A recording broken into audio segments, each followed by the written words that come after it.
Welcome, everyone, to our weekly Torah learning of spreading more light into the world. We always like to start off with giving because how we give, that's how Hashem's going to give to us.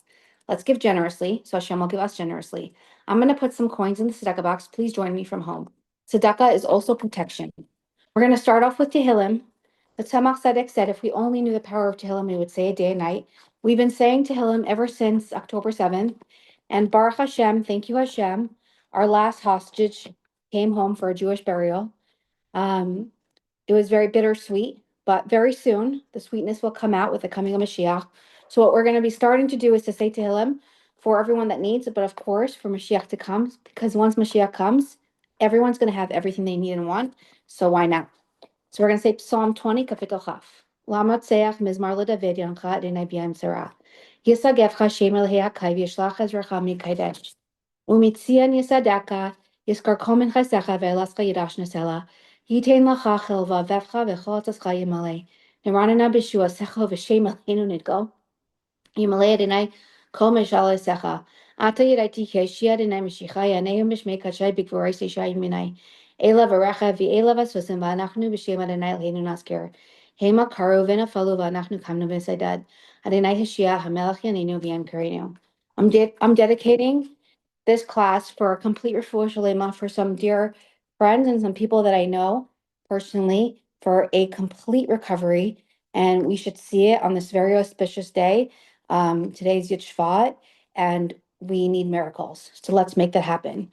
So refuah shalema for Avram ben Feka Golda, Yosef ben Devorah Leah, Yosef Yitzchak ben Bela, Razel bas Adas, Rafal Chaim Meir ben Simachasha, Yosef Shlomo ben Risha, Devorah Leah bas Yafa Liba, Mercedes ben Esther, Gershon Leib ben Menucha, Tzipporah bas Yocheved Zisel, and for Tzemach, Yosef Yitzchak ben Nekama, and Meir Simcha ben Rafkadina. Everyone should be healed immediately, and no one should have anything wrong with them anymore. I dedicate these classes. Firstly, I dedicate these classes also for the protection of the most incredible people, Tzaddikim, the IDF, the Chayalim and Chayalot in Israel, and Hashem should protect them, and they should be able to help us protect us with Hashem's revealed blessing. And I dedicate these classes to my grandmothers, Rivka Dina Bas Yosef Yehuda, I hope you're proud. Bela Bas Betzalel, I hope you're proud. To save a life is saving a world, and he saved many in the Soviet Union. Chaim Dov ben Betzalel, known as Chaim Beryl Shansky. And in honor of Tanya Zahara Bas David, a dear friend of mine, sister and sister-in-law who perished in a terrible fire. And dedicating this class to my two very special uncles that passed away this year. Not every gem is a giant, and not every giant is a gem. Rabbi Lipsker was both a giant and a gem. So I'm going to say his full name, Reb Shalom Dover ben Reb Eliyahu Akiva. And my uncle told me the best sales to be in is to sell Torah. So that's what we're doing on this class. We're selling it. And my other uncle, Michal Vyshetsky, every room he would walk into, the room would light up, and now the heavens are lit. Rabbi Yechiel Michal ben Moshe. Hope I'm making you guys proud. I'm sure I am. So I'm so excited for today's class. We are going to be, in honor of Yud Shvat, we are going to be sharing a beautiful short clip of the Rebbe. What a Rebbe is. A true leader does much more than just tending to the needs of his followers. So we're going to see a short, beautiful clip on that.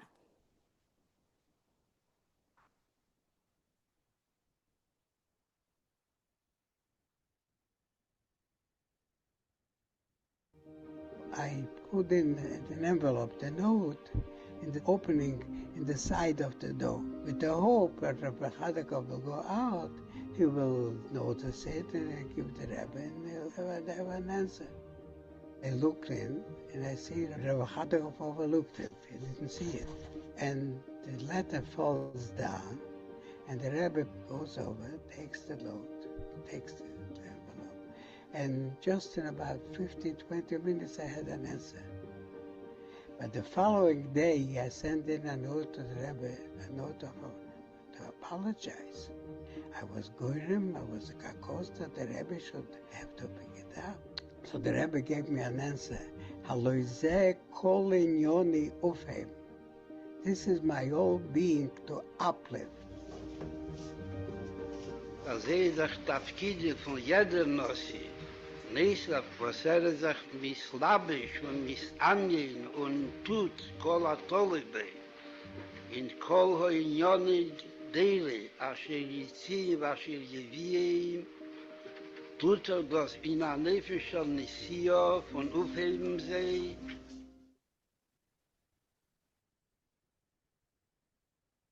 Thanks for sharing. Okay, now without further ado, I am going to give you a little intro on our next speaker. Just want to tell you how I know um, this incredible man, Mitch Gottlieb, also known as Mordechai Gottlieb.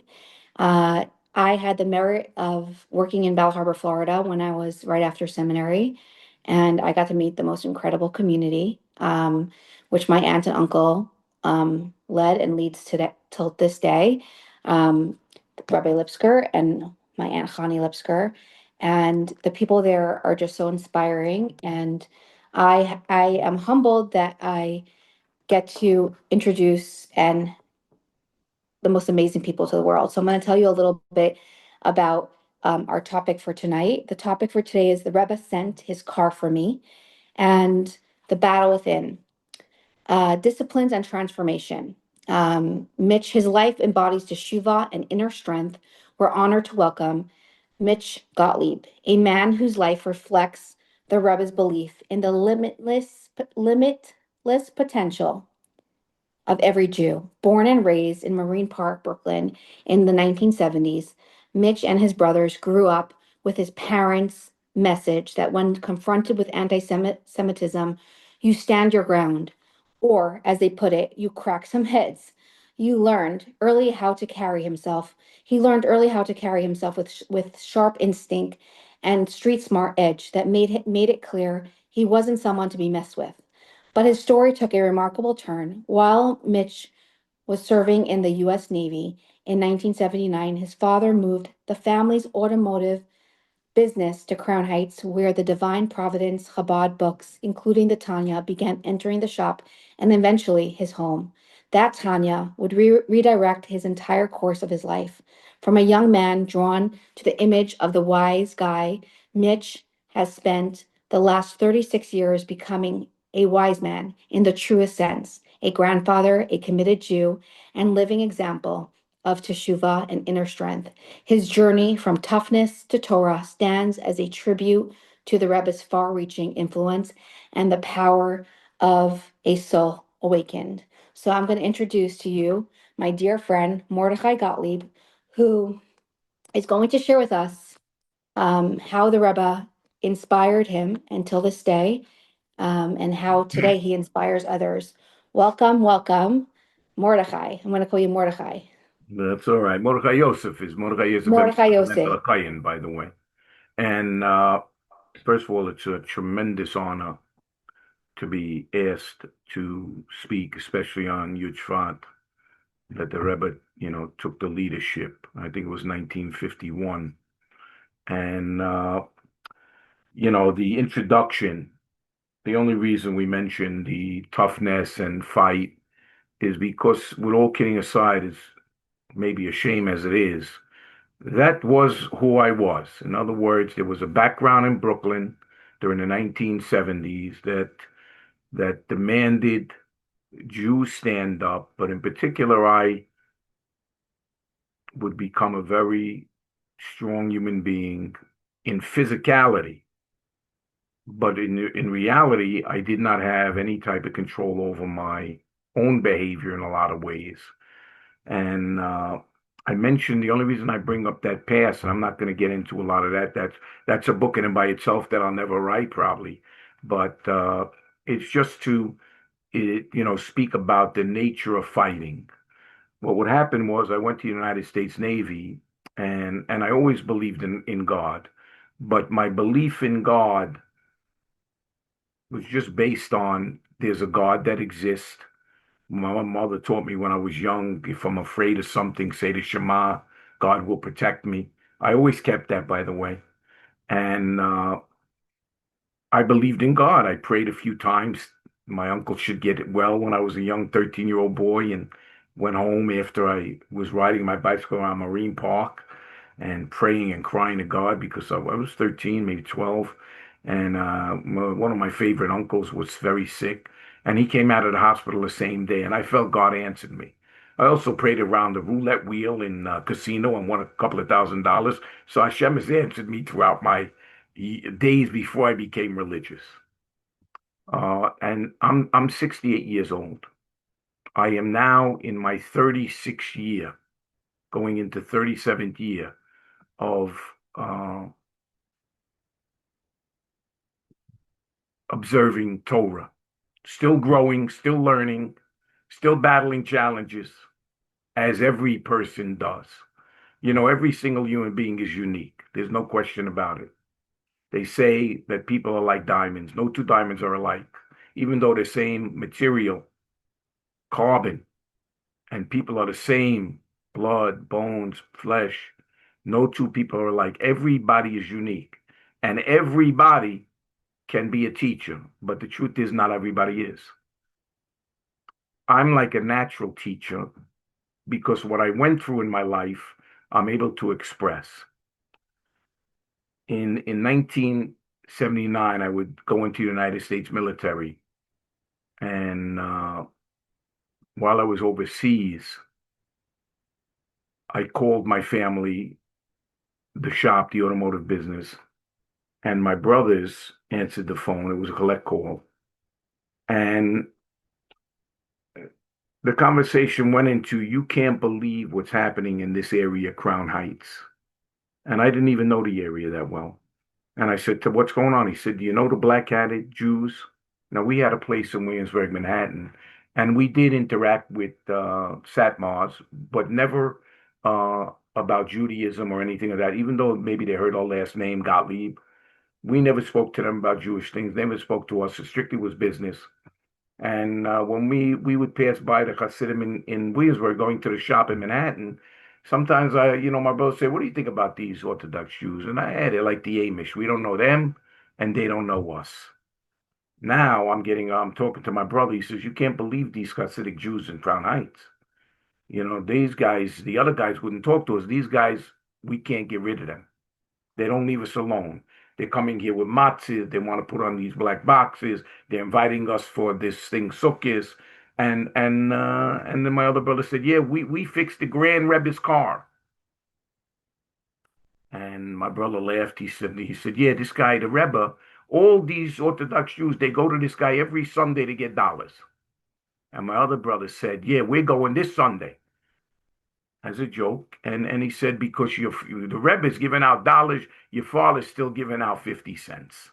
My father took the phone and we talked. As I would come in and out of New York from my military service, I would either see Chabad in the airport, and they gave me a tin menorah, which I wound up never lighting because the young man told me it was holy. I wound up sticking this tin menorah with the wax candles. When I went home, this was my first year in the military, 1979. I went home and greeted my mother, hugging, kissing, and I said, "Ma, I got something very special." She said, "What?" I said, "This is holy. And where is grandma's kosher dishes?" And my grandmother already passed away, but the kosher dishes were in like the particular cabinet. And I took the tin menorah with the candles and stuffed them in there. That was 1979. We cleaned that house out in around 2005, 6, 7, after my father passed in 2001. And we had the tin menorah up there. We still had the menorah. Now, that year, I think I lit it. So I knew what I was doing. But it impacted me to run across Chabad. Another time I ran across Chabad was before I went to the military. It was on Kings Highway and 16th Street by Armando's, certainly not kosher pizza place. And I would go there and get a slice of pizza with pepperoni, no less. Totally not kosher. And there was a Chabad group there, I found out. I didn't know. I didn't know what the truck was. And the guy looked at me. I looked at him. He said, "Are you Jewish?" I said, "Yeah." He said, "Come on, I want to talk to you." So I went over. Now, I was with a person, let's say a date. And I wound up leaving the date inside the pizza place. It was a small place for about 40 minutes as I went into this truck and they put tefillin on me. And I really stayed there 40 minutes because I liked it. And they said, "What about your friend?" I said, "Don't worry about that." I came out. So the Chabad impacted me a couple of times. And I always believed in God.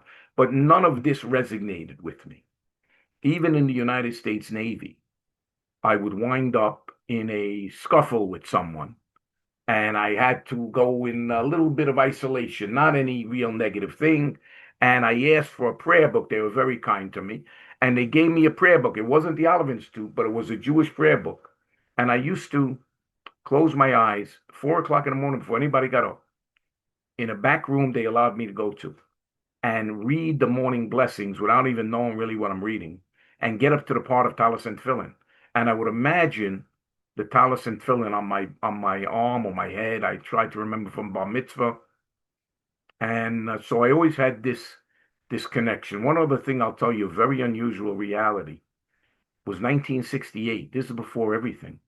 I was 11 years old. I was in fifth grade, and New York City had a teacher strike, the longest teacher strike in the history of New York, 5.5 weeks. And when that happened, the Catholic schools opened up their schools to the public schools.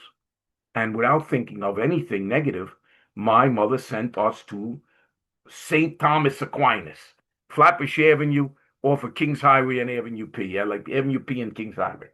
And I went there with no reservation. I was 11 years old. I go there in the morning, start at 9 o'clock, 8 o'clock, whatever it was. I'm sitting in class. I know nothing. I'm trying to pay attention. I don't know if it was a nun. I don't remember. I'm trying to pay attention to the class to learn something. And I start feeling very sick and very sick. And by the time lunchtime came, I was extremely pale. I was nauseous. And I decided I got to go home. When I went in my house for lunch, my mother said, "What's going on? You look terrible." I said, "I don't feel good, Ma." She said, "You're not going to be able to go back to school." I said, "No, I'm not going back there." She said, "Why? Something happened?" I said, "No, I can't go back there." She said, "What's the matter?" I said, "Ma, I'm not going back there." And it came down to every time I looked at the teacher, that hanging on the wall was the whole thing, the heksha on the wall. And it was like, it made me sick. I have nothing against anybody. I love all people. But I couldn't sit in front of that, whatever you want to call it, uh, and be comfortable. And I had nothing, this was not intellectual. This is what happened. Now we fast forward to the conversation with my brothers and my in and out of the New York through the airports and meeting Chabad the few times I did. And what happened was that in 1975, when my father moved the business to Crown Heights, by chance, by Hashem Divine Providence, Rabbi Krinsky would bring the Rebbe's 1976 Great Caddy to my father's automotive shop to repair. Now, that shop was in an alleyway. I think it was the 71st precinct. There was a Rabbi Newman lived right across. He actually rented a space at that time before they took the building on Utica Avenue. They rented a space in 79 from who else? Yankee and Druzier, that's the Vorley's husband. Yankee and Druzier's uncle Spritzer. I never met him. And they rented this warehouse in that alleyway. And Chabad, Rabbi Krinsky, I believe his son David, who I know very well today, they brought the car to my father. Along with the car came the people davening around the car, the constant interaction with Chabad to bring my brother something. And they gave my father, the Krinskys gave my father Tilit Hashem, Letters of Love Rebbe, and Tanya. And these books wound up in my home in Brooklyn in 79. But when I came out of the military, it was 1984. I stayed in Florida for about a year. I got home at the end of 84, the middle of 84. And in my room, where I was a kid, are these three books. Now, I'm dating a shiksa, a Puerto Rican shiksa from Borough Park. She rented from a yid. I met her in a nightclub. This is 1985. And this disturbed my father tremendously. And he's not a shy guy, and he kept on for over a year and a half, 2 years, hassling, pushing me. And every time we discuss the Jewish thing, I got to marry a Jewish woman, uh, he would point to those books in the room from Chabad. And even one day I said, Pop, do you ever read the books? Because they never looked open. They're brand new. He said, I don't have to read them, Shmo. I made you. You're a Jew. You need to read them and straighten out. Anyway, eventually time would come where my father offered me, let's call it an offer I can't refuse. He would pay me to leave New York. He had maybe a half a dozen small condos on Miami Beach in the 170th Street area, and I could manage them. I could take the rent money, and he would also fund me if I needed it, if I wanted it. I wound up taking a job right away when I came down here in an airline, Midway Airlines, and I was doing the same behavior as I was doing in New York City, which nightclubbing. I was a nightclubber since I'm 14, 15 years old. I've been in the night world in New York. That friends of mine that grew up in New York around me, Brooklyn, they owned the nightclubs by the time I hit. Their families owned the nightclubs. And so we'd go out there, sit in the VIP rooms, and this was my life. So I came to Florida with the same exact behavior, hitting the clubs, hitting the beach, doing my same run around. The only thing was I was 27 years old. So 27 is not 17, 18, 19, 20.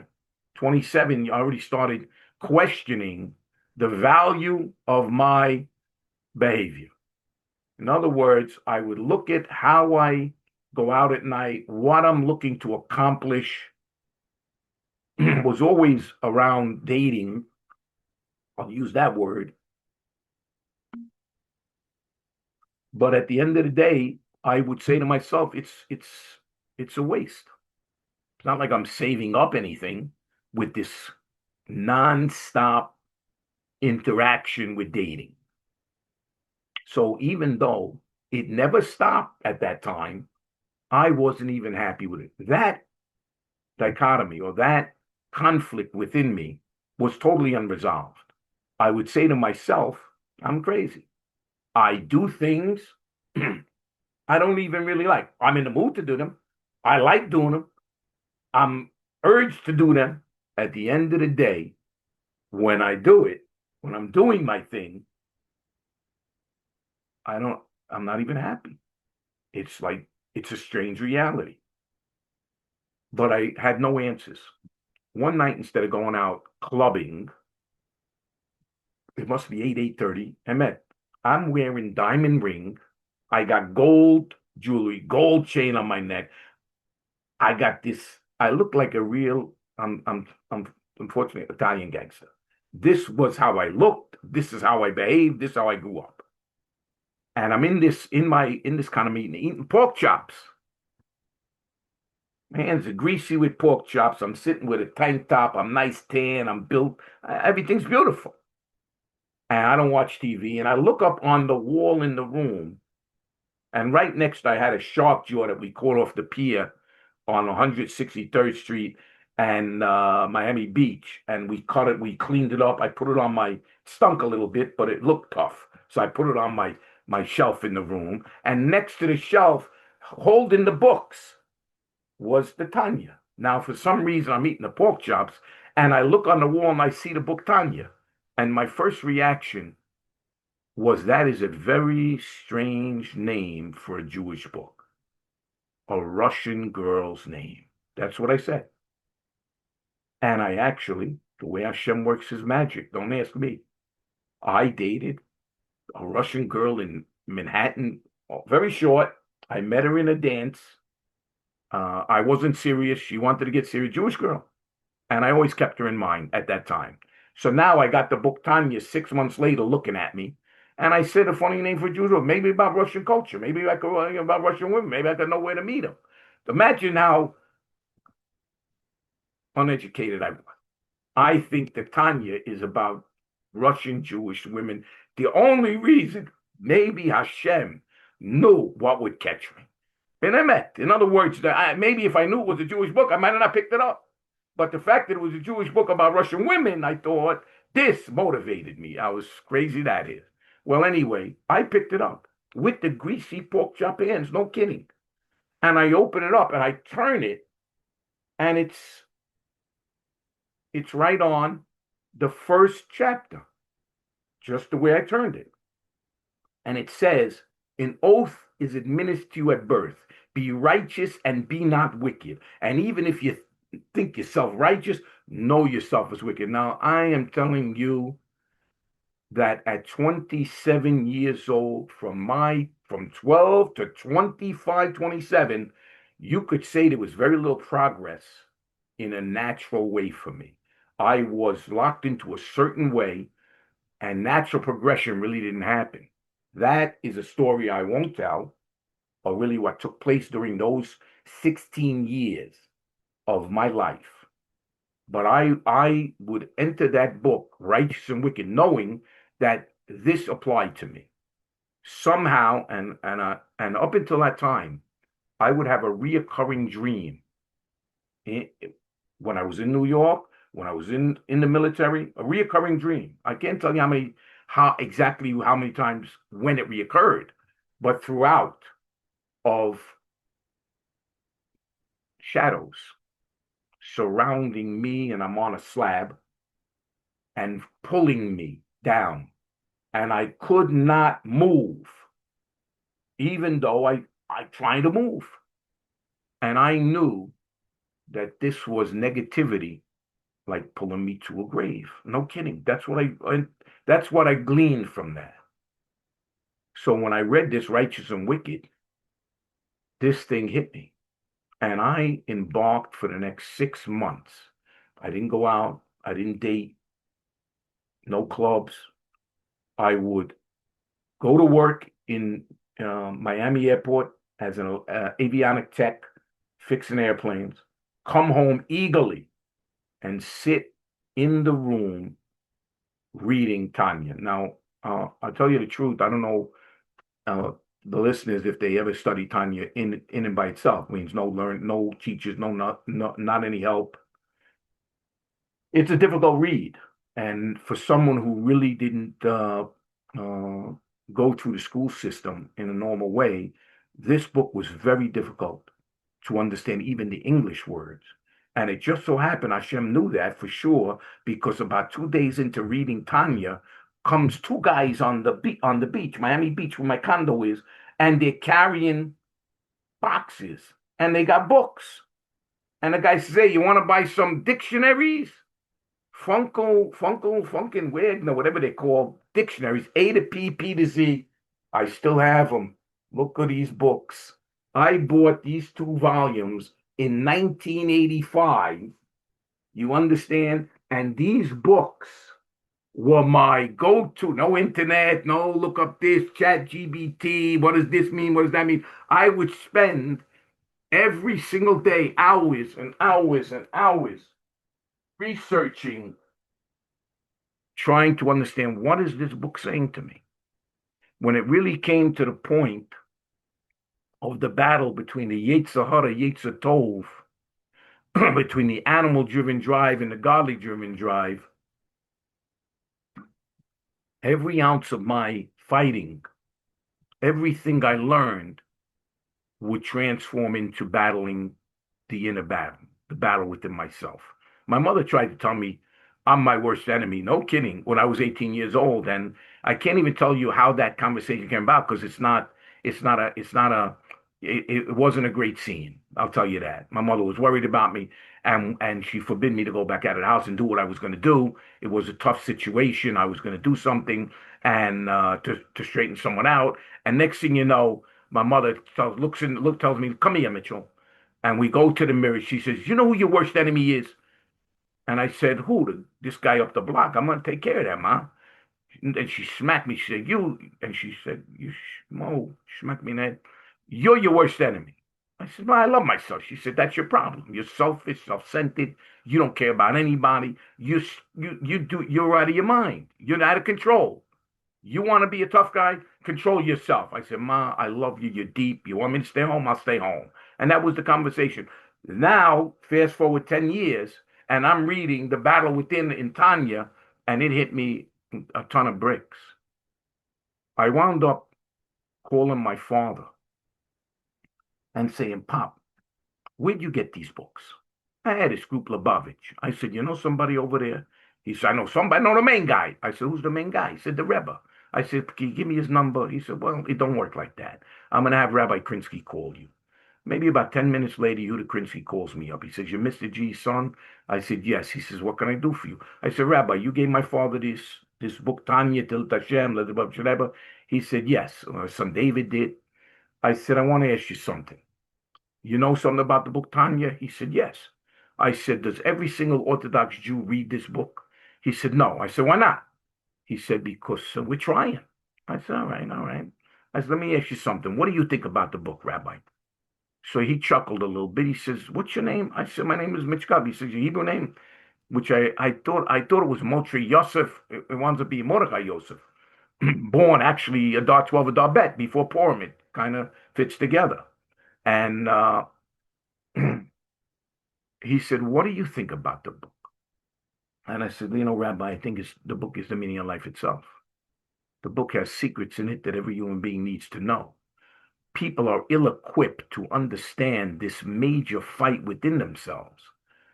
People are victims of their own weaknesses. I need to learn more about this. This I need to be able to combat. I don't go for that. You know what I mean? I don't like getting my, I don't want to butt whooped, even by myself or this other force within me. And he sent me the story of the Alter Rebbe. I forgot exactly what the book's name is. And put me in touch. At that time, I was living in North Miami. Put me in touch with Rabbi Bruce Swankin in Aventura. I would wind up going to Rabbi Bruce Swankin. I wound up calling him. And I didn't expect him to be so inviting. You know, this is new to me. I'm a little bit skeptical of the whole thing, but this was not an intellectual pursuit. I really was being yanked internally to move forward, even though I had my own reservations. When I called Rabbi Bruce Swankin and I started to ask him a question, he says, why don't you come by? I said, well, I almost backed down. He said, listen, Mitchell, you called me. Come by. Now, I did go by. He had a minion on Dixie Highway in between 183rd and 163rd, I believe it was, or maybe 183rd and 203rd. And in a storefront. And I go by and I was loud in both my clothing and my tone. My clothing was yellow shirt, yellow pullover shirt, yellow baggy pants. Again, my gold, my diamonds, with white Italian Capezio shoes I bought when I was in the military. And I come in the room, it's all black. So everybody's in black. I light it up like the sun. And on top of that, I say, as soon as I walk in, there's like 15 people, 18 people. I say, hey, where's Rabbi Bruce Swankin? Shh. They say, shh. Half the crowd says, shh, which I personally didn't like. You know what I mean? So I'm pure Brooklyn telling me to shh. So I look at the guy, say, where's Rabbi Bruce Swankin? Shh. And they kind of like tell me to stand here. So I stand over there for a minute. I'm looking, this is very strange. And all of a sudden, this guy takes 3 steps back, steps on my Capezio shoes, goes 3 steps forward and starts going up. He doesn't even say he's sorry. I give him a little shoulder bump. I say, oh, my man, you better step on his shoe. Shh, will you shush it? Seriously, this is my introduction. Now I know what happened. The guy label, I'll call him out. He still hasn't apologized, but I forgive him. I understood what was going on. This comedy, emet comedy. Rabbi Bruce Swankin winds up inviting me to his house for Shabbos, which I reluctantly go to. I came there emet hungry. So we come in there. I didn't go to the daven. I come in the house. They're nice. All of a sudden they start singing Shalom Aleichem. Now I don't know what's going on. It's totally foreign to me. Singing Shalom Aleichem one time with the same stanza, twice, 3 times. Not only 3 times, 4 items, 3 times. I'm like standing there 15 minutes, like saying, you know, when's the soup coming out? You know what I mean? When we gonna eat? Then he goes into stories with the kids. I must have been there 30 minutes before bread got broken. Now, to me, you go in a restaurant, you're looking at the waiter, you say, hey, my man, get the food over here. That's how it was. So It was. I couldn't wait to get out of the guy's house. I'm not kidding you. After the meal, I said, Rabbi, I'll see you another time. And boom, right in my car, and I left. I definitely wasn't going back. No, no, no. These guys are out of their mind. They make a big project over food. You can't just sit down and eat. That's what I said. I pull out. I got a caddy convertible. I pull out on my caddy convertible. Shoot, the guys are nuts. Anyway, a few days later, nothing to do with intellect. I get a yanking. I am saying you got to call Bruce Wankin. I'm pulling. I said, I go to the guy's house once or twice more. And very nice guy, right? Kasriel Bruce Wankin. And I meet his family, everything. And then I meet a doctor, a chiropractor, single guy. And he says to me, hey, you want to meet some Jewish women? Now, again, Hashem knows where I'm at. And I say, definitely. He says, let's go to Rabbi Lipsky's Tuesday night class. Now, in those days, in 1987, 88, Rabbi Lipsky was no longer in the hotel, the Baravage, I think they were renting, as my dear friend Jerry Levine said last week. He was already in the property where the Shula Bal Harbor stands today, except what was on that property was really like a Days Inn, two-story, rundown, termite-infested motel. That's what it was.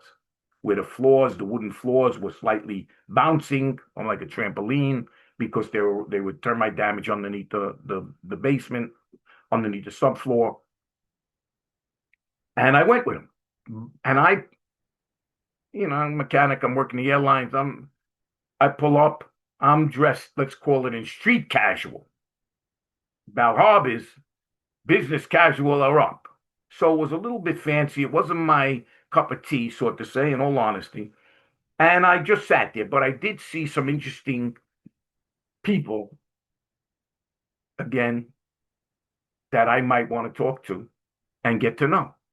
So I wound up going back the next week, strictly to meet Jewish women. And I walk in a little bit late, and Jerry Levine is just about ending his introduction to Rabbi Lipsky. So I sit down, and Rabbi Lipsky takes front stage. And he opened up right into the Tanya. And for the next 40 minutes, I was glued to him because he validated what I believed I gleaned from the Tanya, which was this major battle within. When that happened, afterwards, he would ask whoever wants to put on tefillin, please come to see him. Now, I told you when I was in the military 8 years earlier, I had a scuffle, and I wound up getting the prayer book, and I would go through the prayers and imagine that I would put on this talis and tefillin, but I knew I didn't know how to put it on, so I never thought of trying to do that. I didn't have it either. So when Rabbi Lipsky made that offer, it touched something inside me, and I would go to talk to him, but there was a lot of people looking to interact with him, and I had always had a proper etiquette in this. I wasn't going to barge in on him. I waited, but I waited. I was standing behind him with my arms folded. I was very well structured at that time. I didn't look like I fit in. Maybe I got a little bit of a mug on me. And Rabbi Lipsky eventually, about a half hour into talking with people, and everybody kind of dissipates, he turns around and sees me and kind of like backs up a little bit and says, "Are you Jewish?" And I said to him, "Yeah, I'm Jewish." He said, "Your mother's Jewish?" I said, "My mother and my father." He said, "What's your name?" I said, "Mitchell." He said, "What can I do for you?" I said, "You offered to put on tefillin. I'm taking you up on that offer." He said, "All right, come to my office tomorrow morning, 6:30, 7 o'clock. Now, I was now working the midnight shift in Midway Airline. So for me, it was very easy. Come off of work 6 o'clock, come to his office like 6:45. We put on tefillin. He showed me how to put it on. And I wasn't married, so we didn't put on talis. And I stayed in his office. I didn't go to the minyan. I wouldn't leave. I stayed in there maybe an hour and a half. And he saw I was very serious. And he said, do you have tefillin? I said, maybe. I don't know where. I'll ask my mom what, maybe my father bought it. He said, I want you to have this pair. I want you to hold on to this pair. You get your bar mitzvah tefillin, I want to check it. Otherwise, I want you to have it, and you can put it on, and we have a minion, this and that. So I started coming to the minion, putting the tefillin on. The truth is I never took it off. From that day on, I have continuously wrapped tefillin. Now, what would happen, because the rabbi found out I'm the Rebbe's mechanic, the rabbi started to ask me to volunteer for things. Now, one incredible thing about Rabbi Lipska was that he gave a lot more than he asked. He touched me deep, and anything I could do for him, I would. He wasn't someone who looked what you could do for him.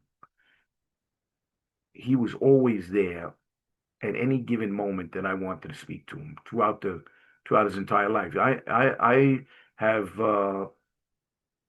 shared the last 36 years of my life with him, more than half my life.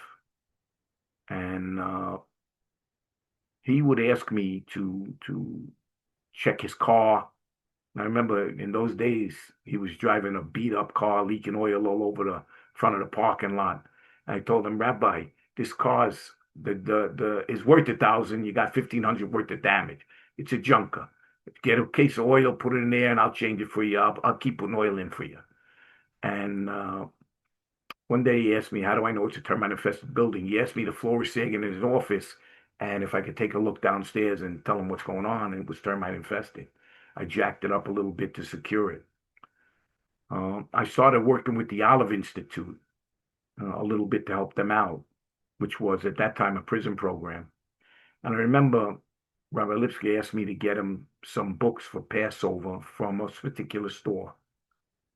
And I called the guy up to order the books. And the guy says, Rabbi Lipska owes me $3,500. I said, what's it got to do with anything? Send the books. He said, no, tell him to call me. So I tell Rabbi Lipska.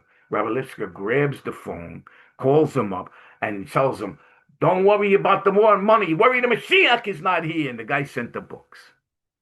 Anyway, shortly after that, the Shul of Bell Harbor got a $300,000 grant from Michael Milken, a junk bondman that got locked up. And then we were getting calls nonstop. Do we need anything? So that's the Shul grew tremendously. But what would happen was, during that exact time frame of transitioning, I would wind up going out to a nightclub in Fort Lauderdale, Florida. The nightclub was called Joseph's. Maybe after we got done with it, it was Yosef's, but Joseph's. And it was on Oakland Park Boulevard, almost by Fort Lauderdale Beach. And in the club, I thought it was an Irish woman. But turns out, when I asked her, where you from? She said, Israel. I said, you Jewish? She said, yes. That got me much more connected. And we exchanged numbers. She lived in New York at the time, Dina. And I would fly back and forth. I was in the airlines. I would fly back and forth kind of for $20 paperwork with Midway Airlines on many of the carriers going in and out of New York. So I was frequently in and out of New York. And it was Hanukkah, 1988, when I decided around the fourth day, I'm going to go into New York City Thursday and see some of my friends. I'm going to keep the Shabbos for the first time ever in my life in my house in Brooklyn. And Saturday night, I'm going out clubbing with my friends in New York. And Sunday, I'm going to see the Lubavitcher Rebbe. I'm going to meet Shmaya Krinsky, that's Yehuda Krinsky's, I think he was the youngest son,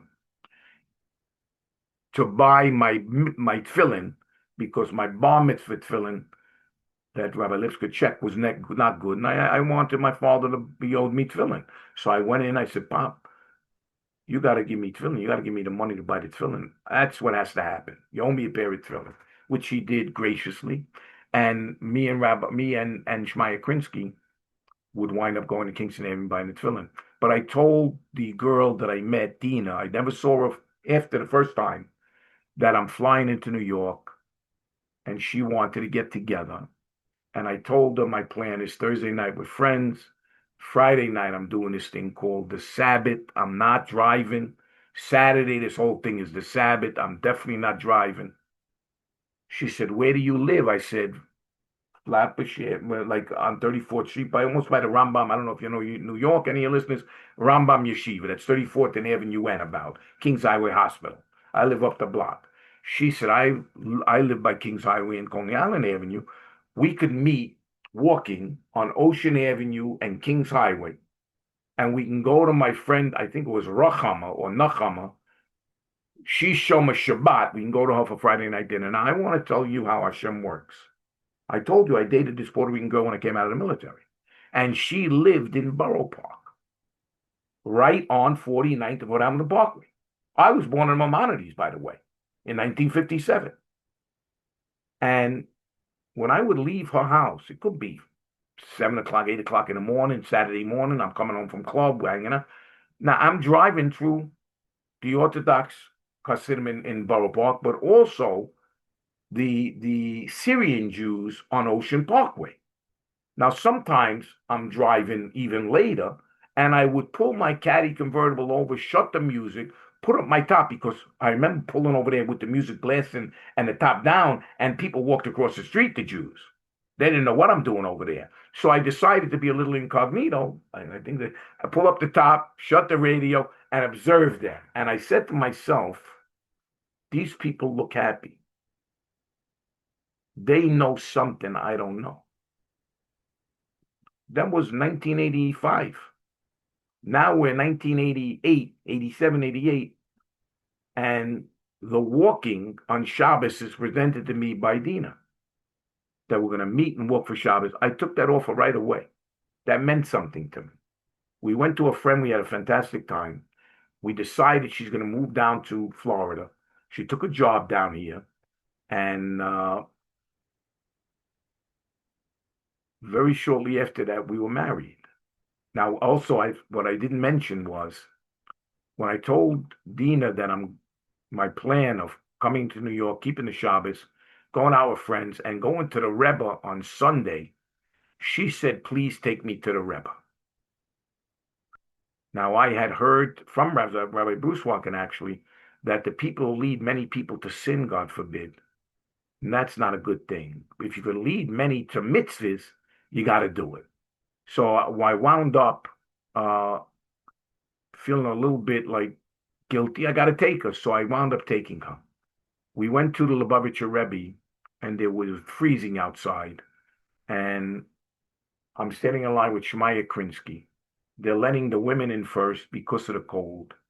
And I say to Shmaya, you're the secretary, right? Your father's the secretary of this guy, Lubavitcher Rebbe. He said, yes.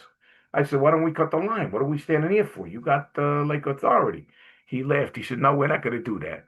And then about 10 minutes later, I wasn't even in the mood to be there. I'm wearing a bomber jacket, and I got some dungarees, construction boots. Everybody's in black hat, like this.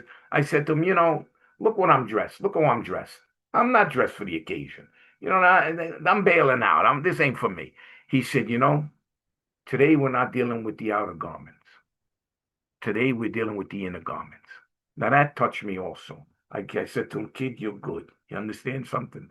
That was a good line. I waited in line. It would wind up that Dina would go in and see the Rebbe, and wind up the Rebbe at that time was giving $2 brand new with a paper clip. That's what it was. And he gave Dina like 4 or 5 packs. She has a big family. And I walked in, I got 1 pack with $2. I would take these dollars. Now we go to Hanukkah. I don't remember much. Yeah, even though I found a picture on Gem, I don't remember the interaction with the Rebbe personally. And I never saw him after that. It's really the reach, the impact that I could say. I drove that 1976 Caddy, by the way. I held it hostage that I would deliver it back to Yehuda Krinsky. I called my father. I told him, Pop, you got the Rebbe's car? Yes. Don't give it back. I'm going to fly in. I'm going to deliver it to Rabbi Krinsky. So I drove that car, and we kept on repairing it. As a matter of fact, that I heard the story, and I don't know if the listeners heard this story, that the Rebbe was presented with a brand new Cadillac.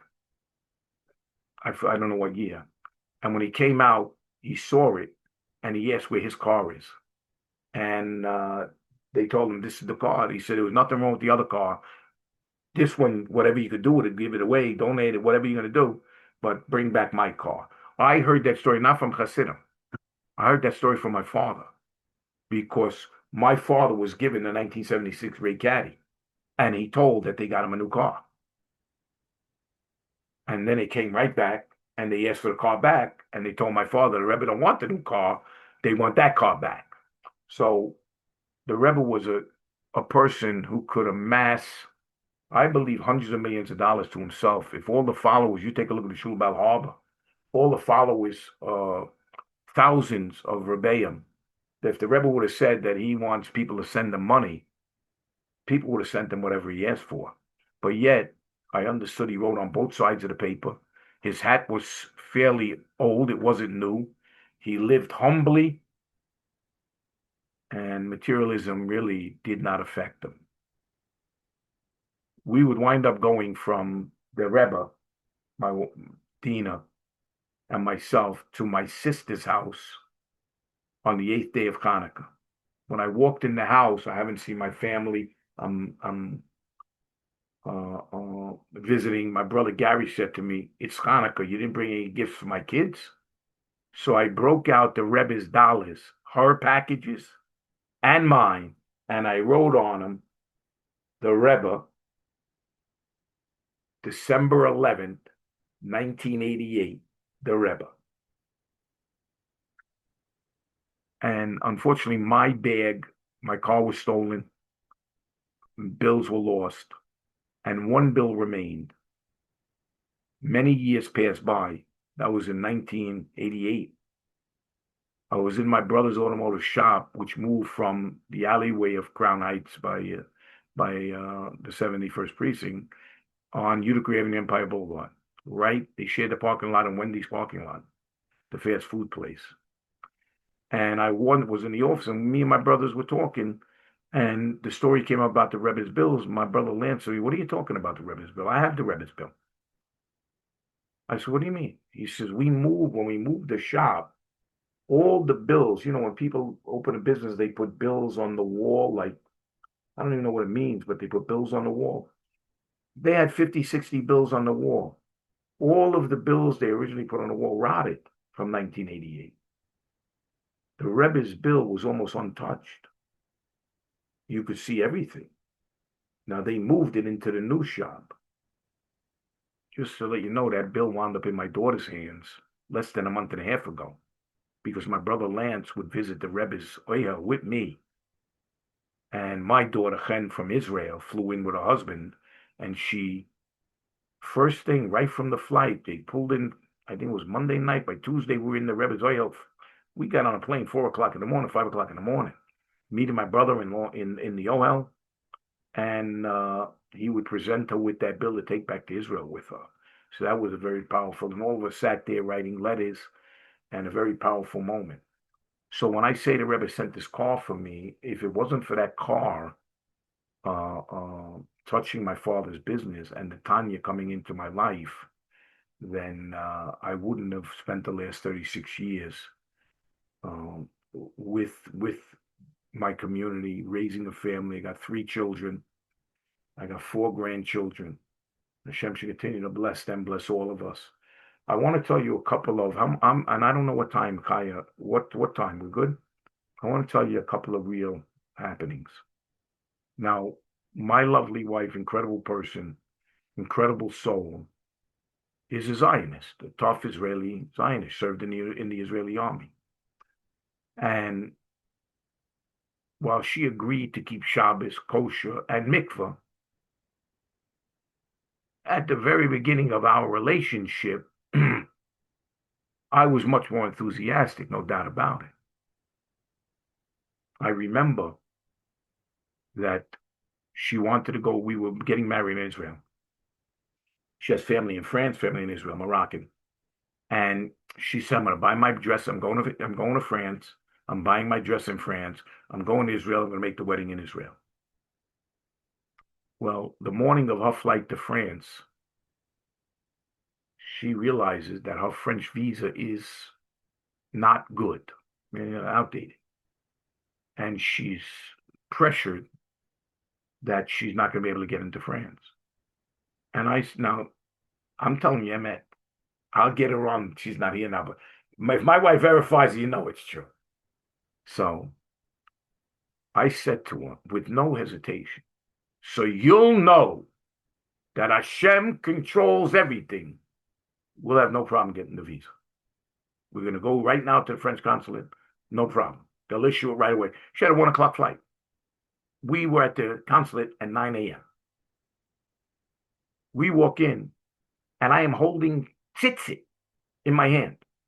And I'm looking at this woman that's behind the secretary, the person. And I say in my mind, Hashem, because I put aside my will to serve your will, to speak your vote. Put aside this woman's will to achieve what we need. And I'm looking at her, and I say, I need your help. We have a situation.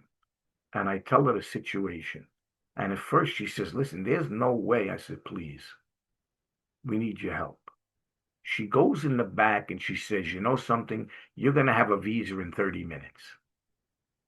Now, it's 9:30, quarter to 10. We have a 1 o'clock flight to France.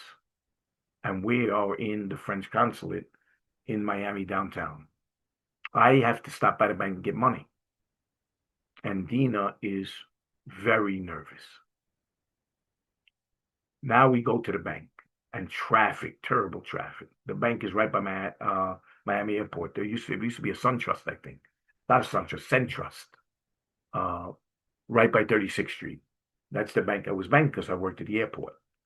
And we go in that bank. It's got to be 11:15. The line is long. She's panicking. And I tell her the same thing. So you'll know that Hashem controls everything. You don't have to worry. Everything's good. We get whatever we need money-wise, and we start going to the airport. And I had, in those days, it wasn't after 9/11. I had airport ID, Port Authority ID. I can go anywhere in the airport without any restriction. And in those days, if you parked your car in front of Miami Airport, nobody hassle. You jump out, I show my ID to the cop, whoever they, hey, man, I'm good. Just watch it for me without hassle. I wind up going to the wrong counter with the luggage. And then we have to run to the right counter. I forgot what airline. And we come up there, and the guy says, you're not going to get on this plane. Got to be like 10 to 1. Flight's at 1 o'clock. You're not getting on this plane. The plane is pressurized, closed. I said, listen, here's my ID. Take the luggage, get it down to the plane. If I have to go there, down into the ramp myself, I'll put it on. Just do what I'm asking you. He said, all right, okay. And me and Dina run to the gate. And she's panicking. I say again, so you'll know that Hashem controls everything. You're getting on that plane. Without doubt. I'm telling you, man. And I got my tzitzis in the hand. We get there, and the person at the small counter says the plane is backed up. I know what a plane is, right? The plane is now pressurized. It's pushed off the ramp. The door is closed. And I go to the front window of this airport, Miami Airport. I take the tzitzit, hit it on the window, and in my mind I say, Hashem, so she will know that you control everything. Have the pilot let her off. I turn to the woman, I say, my dear, do me a favor. Contact the pilot and tell him there's a person that needs to get on the plane to get married. They need to get on the plane. We need his cooperation. He's not going to open the gate. You can't open the plane and pull it back. I said, just do what I'm asking. I showed the ID again. Not even 3, 4 minutes, I'm standing holding the ticket to the window. Emet. He pulls the plane back, opens the plane up. She's going down the ramp, and I yell, Dina! So you'll know that Hashem controls everything. Now set up the wedding. She'll tell you the same story. And she doesn't always agree with me, but she has to say the same story. I'm going to jump to another story. Now we're married, and my daughter Shani's born, Baruch Hashem, Baruch Hashem. And I'm not even sure if my daughter Chem was born at the time. I think so, forgive me. 1992, I think it was. Shani was 190. So I think Chem was born, a little infant. And Dina goes to Israel. So her family lives in Israel. So every year she's traveling to Israel once or twice a year. And she takes the kid. She's a trooper. I got to work this. I'm working the airlines. And she first goes to Israel, spends 2 weeks in Israel, and Shani gets sick. Well, Shani's 2.5. And immediately put her on antibiotic. But she gets worse. Where she's leaving Israel on 2 weeks of antibiotic, but hasn't stopped the fever, hasn't helped. And Dina flies from Israel to France. And in France, the first week, Shani is hospitalized. She's put on intravenous. They don't know what's wrong with her. She's running high and low fevers. They're talking about typhoid. And I'm hearing this news, not able to speak French. I can't speak Hebrew. I can't speak to the doctor myself. I actually went to someone well-known, Sam Katz, married to Evelyn Rohr. Sam is a doctor, and so tried to help me navigate through that. And at the same exact time, at that time, truthfully, I lost my airport job. That's another story in and by itself. I'm going to go back to that. I lost a job in the airline. Yes, because the first part of the story I told you, we were getting married. I was in the airline, so I had my ID. But 2 years later, I had lost my job because of becoming Shomer Shabbat. Midway Airlines fired me for becoming Shomer Shabbat on Sukkot, Shabbos, 5750. It fell out on Shabbos. So Shani's sick. They don't know what's wrong with her. I have my Cobra. When you lose your medical insurance in those days, you were able to purchase Cobra insurance, very expensive, for about 6 months. That ran out. I have no insurance. And I am at my wit's end what I'm going to do. I actually go to Jackson Memorial Hospital and I meet with the infectious disease Dr. Gwendolyn Scott in Jackson. And I told her I'm nobody. I'm just a father who wants to save his daughter. I need your help. She agreed to have my daughter flown in, to have my daughter checked in Jackson Hospital under her name, no money. They put her in like a confined area, infectious diseases. Gwendolyn Scott was the head of infectious diseases. And she was in almost like a cage crib with big board on her arm, skinny. And it was some of the most difficult time I would ever experience in my life, because this is my daughter. I'm a father. I'm a protector. And I don't know what to do for her. But I'm davening. I have changed my entire life. I am battling myself night and day. I am forcing myself to daven 3 times a day. I met against my will. The behemoth in me was kicking and screaming on its own world. Everything I was doing was a battle. We found out that she has a kidney problem. And one of the kidneys, they said, was damaged. We could live on one kidney, this, that. They TO her, turn her over to Dr. Schwartz. was the head of nephrology in Jackson. And they start running tests on her, nucleocystograms, et cetera, et cetera, et cetera. And they come up with that 45% of one of the kidneys is already physically damaged. As long as the other kidney, the right kidney, doesn't get damaged, she'll be okay. Now, I'm driving a 1985 Ford Taurus. Unfortunately, with no air conditioning at that time. The air conditioner went out. I didn't have time to fix it. It's summertime. I'm in West Palm Beach. I lost my job in the airlines. I'm hustling jewelry, trying to make a living. I didn't have cell phones. I get a beeper, a beep, the old time beepers. I call, it's my wife, and she is, having a nervous breakdown. She's in the hospital. When Shani was in the hospital, I stayed 12 hours through the night. Dina stayed 12 hours a day. Nobody left her side. By the bed, 12 and 12, 24 every year. We slept Shabbos there. Dina tells me they just came and told her that the right kidney's infected.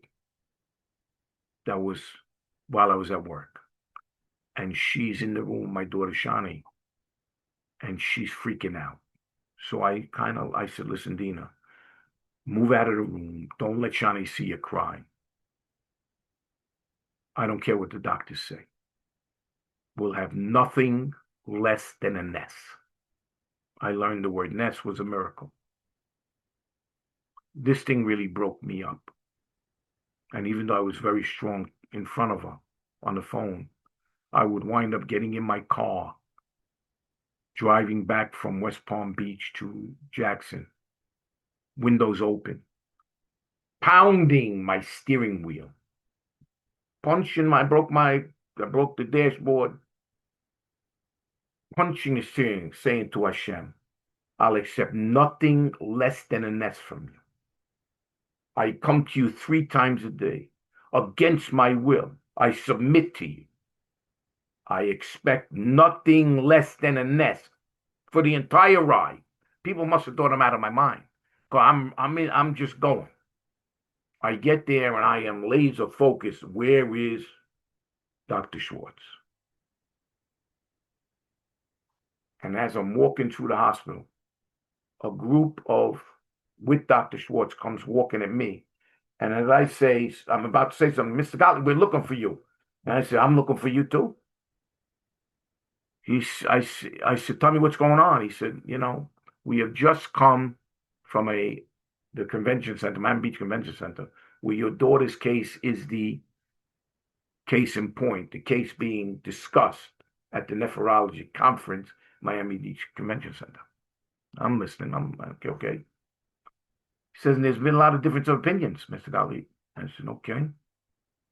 Some people say there's no damage to the kidneys. She was born like that. I said, what are you saying? Well, she doesn't have any infection in the right kidney. There's no damage in the left kidney. So what's going on? We're going to run some more tests, Mr. Gottlieb. Her fever came down right away. This situation would fluctuate between a very low-grade fever and boom, 104, 105. The moment that this cycle happened, I already got her into the hospital in hours because I recognized this situation. She would be okay for months. And then bam, it would start again. What occurred was after they ran some nucleocystograms, she had what's called the reflux of the bladder or the kidney. It would get infected. They put her on Bactrim. That would go from that 2.5, 3-year-old girl till she hit 12, 13, where she decided she will never take it again. And lo and behold, Baruch Hashem, my daughter Shani is healthy, Baruch Hashem. So that, nothing less than an essence. Chaya asked me, would I sing a rap? Now, I just want to tell you something. I hate rap music. But in 1985, when I came out of the military, my brother's friend Jay would ask me to meet a former priest that was doing rap sessions which were really group meetings with these very delinquent kids from Coney Island, Brooklyn, that maybe because of my background and what I've been through and who I am today out of the military, maybe I could help them. So I agreed. When I went into this class in Coney Island with these kids, in those days they didn't have iPods, what they call them, for the music. They had boom boxes, and what they were listening to was filthy. So I asked the kid, he came in with that big noise thing, and I told him, do me a favor, shut it off. And he saw I was serious. He shut it right off. I said, tell me what you're listening to. He said, rap music. I know what it is, I said. I said, but what are you actually listening to? You hear the words? I said, listen, if you stick your finger in, I'm going to use paint, red paint, you come out with red finger. You're putting that garbage into your ears. That's what's in your head. Garbage in, garbage out. I said, you want a rap song? I'm going to make you guys a rap song. That was the rap song. It was an anti-crime rap song. And I used Mr. T and Curtis Lee, who were two anti-crime guys in New York. Now, fast forward. I'm in the Shula Bal Harbor. I'm not married, really. Oh, I am married, yeah. Well, the rap started before I got married. And we're bringing in the shul.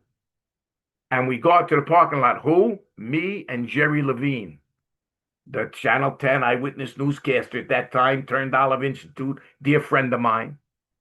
And we're in the parking lot. We're still for bringing, though, by the way. The Fabringing might end it, but we carried the Fabringing out. This was how we worked. He's from Mill Basin. I'm from Brooklyn, same, similar backgrounds. Brooklyn, Mill Basin. It's Mill Basin in Brooklyn. And I just burst out with, hey, all my brothers, hey, all my Jewish brothers and sisters, it's time to start doing Torah mitzvahs. And he starts singing, bum, bum, bum, bum, bum. Anyway, we do a whole chorus. And then a week later, he says, Mordechai, let's do that. Let's do that song. Anyway, it was hard to remember. We did it. And the next thing you know, I'm driving, selling diamonds, gold around the state of Florida. That was what I was doing after the loss of the airport job. And I was going through such changes that I would put those changes in rap music or rhymes. Well, from Nothing Less Than an S, I made a song called Nothing Less Than an S. So I'm going to give you a little bit, and I haven't done these in a long time. Nothing less than a nest life is, nothing less than a nest. Oh, miracle. And normally there's a background saying a miracle. Rabbi Lipsky would do a miracle, and Jerry would do it. Nothing less than a nest life is, nothing less than a nest. Oh, miracle. Nothing less than a nest life is, nothing less than a nest. Nothing less than a nest life is, nothing less than a nest. You heard talk about evolution, believe me. It's mind pollution. They teach the story, the world evolved. Tell me what problem that solves. Stop following your imagination. Recognize it's God's creation. Nothing less than a nest life. Nothing less than a nest life is. Nothing less than a nest. Oh, miracle. So, and then it goes into, some other stuff. But that's the basic first stanza of Nothing Less Than a Nest.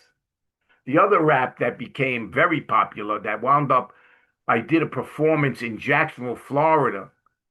I think it was, I forgot the guy's name, but I think it was Kahanoff. I don't even know. Jacksonville, Florida, Sliak, who brought me to a radio station, Aaron Gewurz. Abe Gewurz was the administrator or something at the shul. His son Aaron was a shliach, a young bucha. He would wind up taking me to Jacksonville, Florida to perform a Purim concert in Jacksonville. And the record company, Atlantic Records at that time, put me with a very heavy set, dreadlocked black girl, Mama Do. And we were in the garage, me, Aaron Lipska, and Mama Do, putting music to my war being fought rap before Matishahu, before anybody ever heard about raps. It became a little, when I showed it to Rabbi Lipska the first time when I let him hear it, he said the music was too provocative. And I went to the record company, gave me a contract that must have been 2.5, 3 inches big. And a friend of mine who knew a music lawyer said, listen, tell him to send you 1/4 of an inch is a deal maker. 2.5 inches, deal breaker. They'll own everything you got. So I didn't do it with them. But here's the song, a little bit of a war being fought, which is truly the battle within that everybody fights to some degree between the Yetzirah, the Yetzirah, the animal-driven drive, and the godly-driven drive. Whatever dose you have of this complexity, that's what Hashem wanted you to have. Tailor-made. Your neshama, your goof, your nature, your nurture, tailor-made for you. And you have to climb your obstacles in order to become the person you're going to become. That's just the way it is. They say, even before I get on that, where a Baal Tshuva stands, oh, the righteous, they can't even reach. Listen, let me tell you something. I'm a Russia that knows it's not good. That's the level. No, I'm not a Benoni. I'm not a tzaddik. A Russian knows good. I know good. That's my level. Thank God I know good. Imagine a Russian knows no good. That's terrible. But what does it really mean? I always looked at that. Well, I'm going to tell you. You know, there's a person in the Gemara that they speak about, and forgive me for maybe mispronounce his name. He's mentioned 400 times in the Gemara. He's quoted, Rabbi, or not Rabbi, the Rosh Luckish. Anyway, people who know Gemara know what I'm talking about. And he was identified, or they say his background, some people say highway robbery. Others, a gladiator. I say probably both, because I understand that. So this war being fought is a tremendous battle within that all of us go through in some degree. There's a war being fought. Don't get caught. There's a war being fought. Give it some thought. There's a war being fought. Must be taught. There's a war being fought. It started with the birth of man. God gave him control of the land to rule the fowl and the fishes. Now man seems to do as he wishes. God sent him a holy law to teach him what his life is for. But man turns the other way. In every generation, there's a price to pay. There's a war being fought. Give it some thought. There's a war being fought. Don't get caught. There's a war being fought. Must be taught. There's a war being fought. Our world is full of disgrace. Like a rat race lost in space, it's insane. Full of pain, shame, we're all to blame. We think it's a game, but we lose. Watching the children be used, abused, it's bad news. It's bad news. They're all confused. The Lord is not amused. There's a war being fought. Give it some thought. There's a war being fought. Must be taught. There's a war being fought. Don't get caught. There's a war being fought. Check it out. The results are in. That's what we get for living in sin, O world. Whacked and perverse. Together, let's reverse the curse by following all of God's laws. The only way to win the war, to put an end to the pain and strife. We got to learn how to live life. Torah. That's how you live life. The strength of a Jew. Now, I'm going to tell you something as a fighter. Not only military, as a fighter, from my youth on, I was born to battle. The truest battle is what it says. A person who could conquer his nature is more than a king who could conquer a city. This is the emet. I'm not talking just about the urges or the passions or angers and this. We're talking about anxiety. We're talking about fear.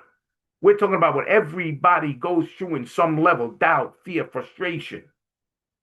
Whatever you go through, Hashem challenges people over time, test of time. You pray, you look for answers, but your difficulty's still there sometimes.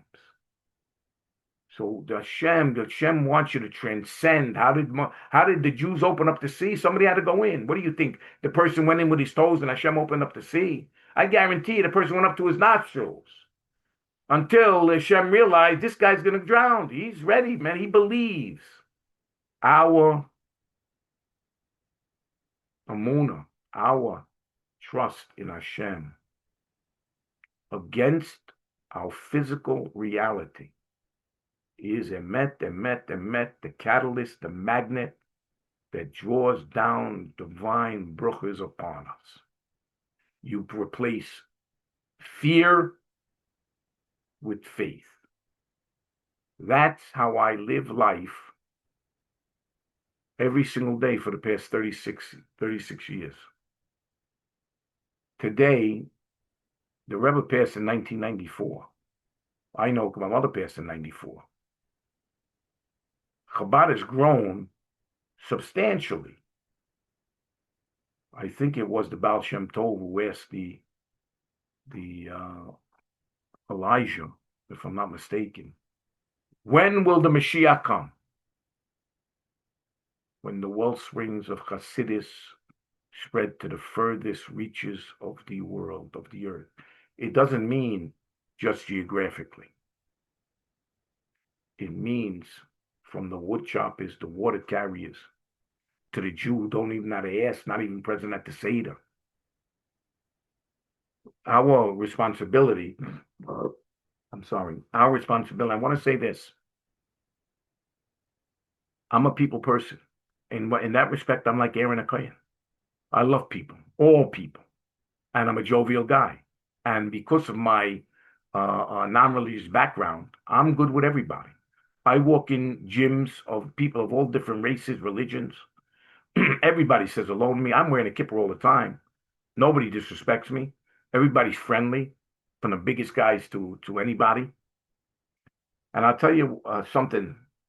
I met two ex-NFL football players a couple of years back. Really one, black guy Charles.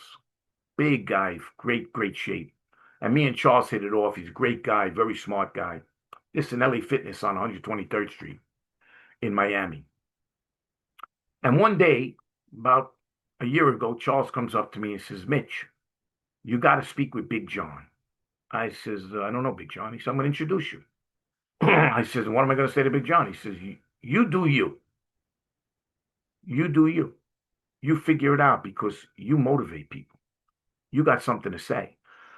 Now, John's going through some back issues, this, that, stresses, money-wise. I says, where's John, Big John? This guy's 6'6", 350 pounds. Massive guy. Younger than me. I go meet him. We go off into a back room where there's supposed to be classes, but there's no class happening at that hour. And with all kidding aside, I touch this guy deep. He's emotional, hugs me, thanks me.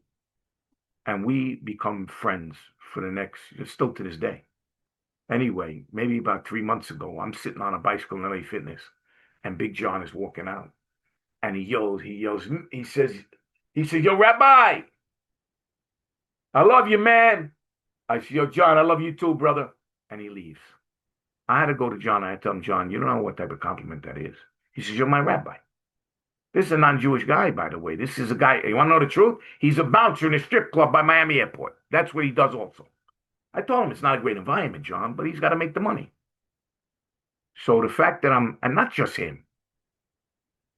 Today I had the blessing before I came to the class. I'm in Costco.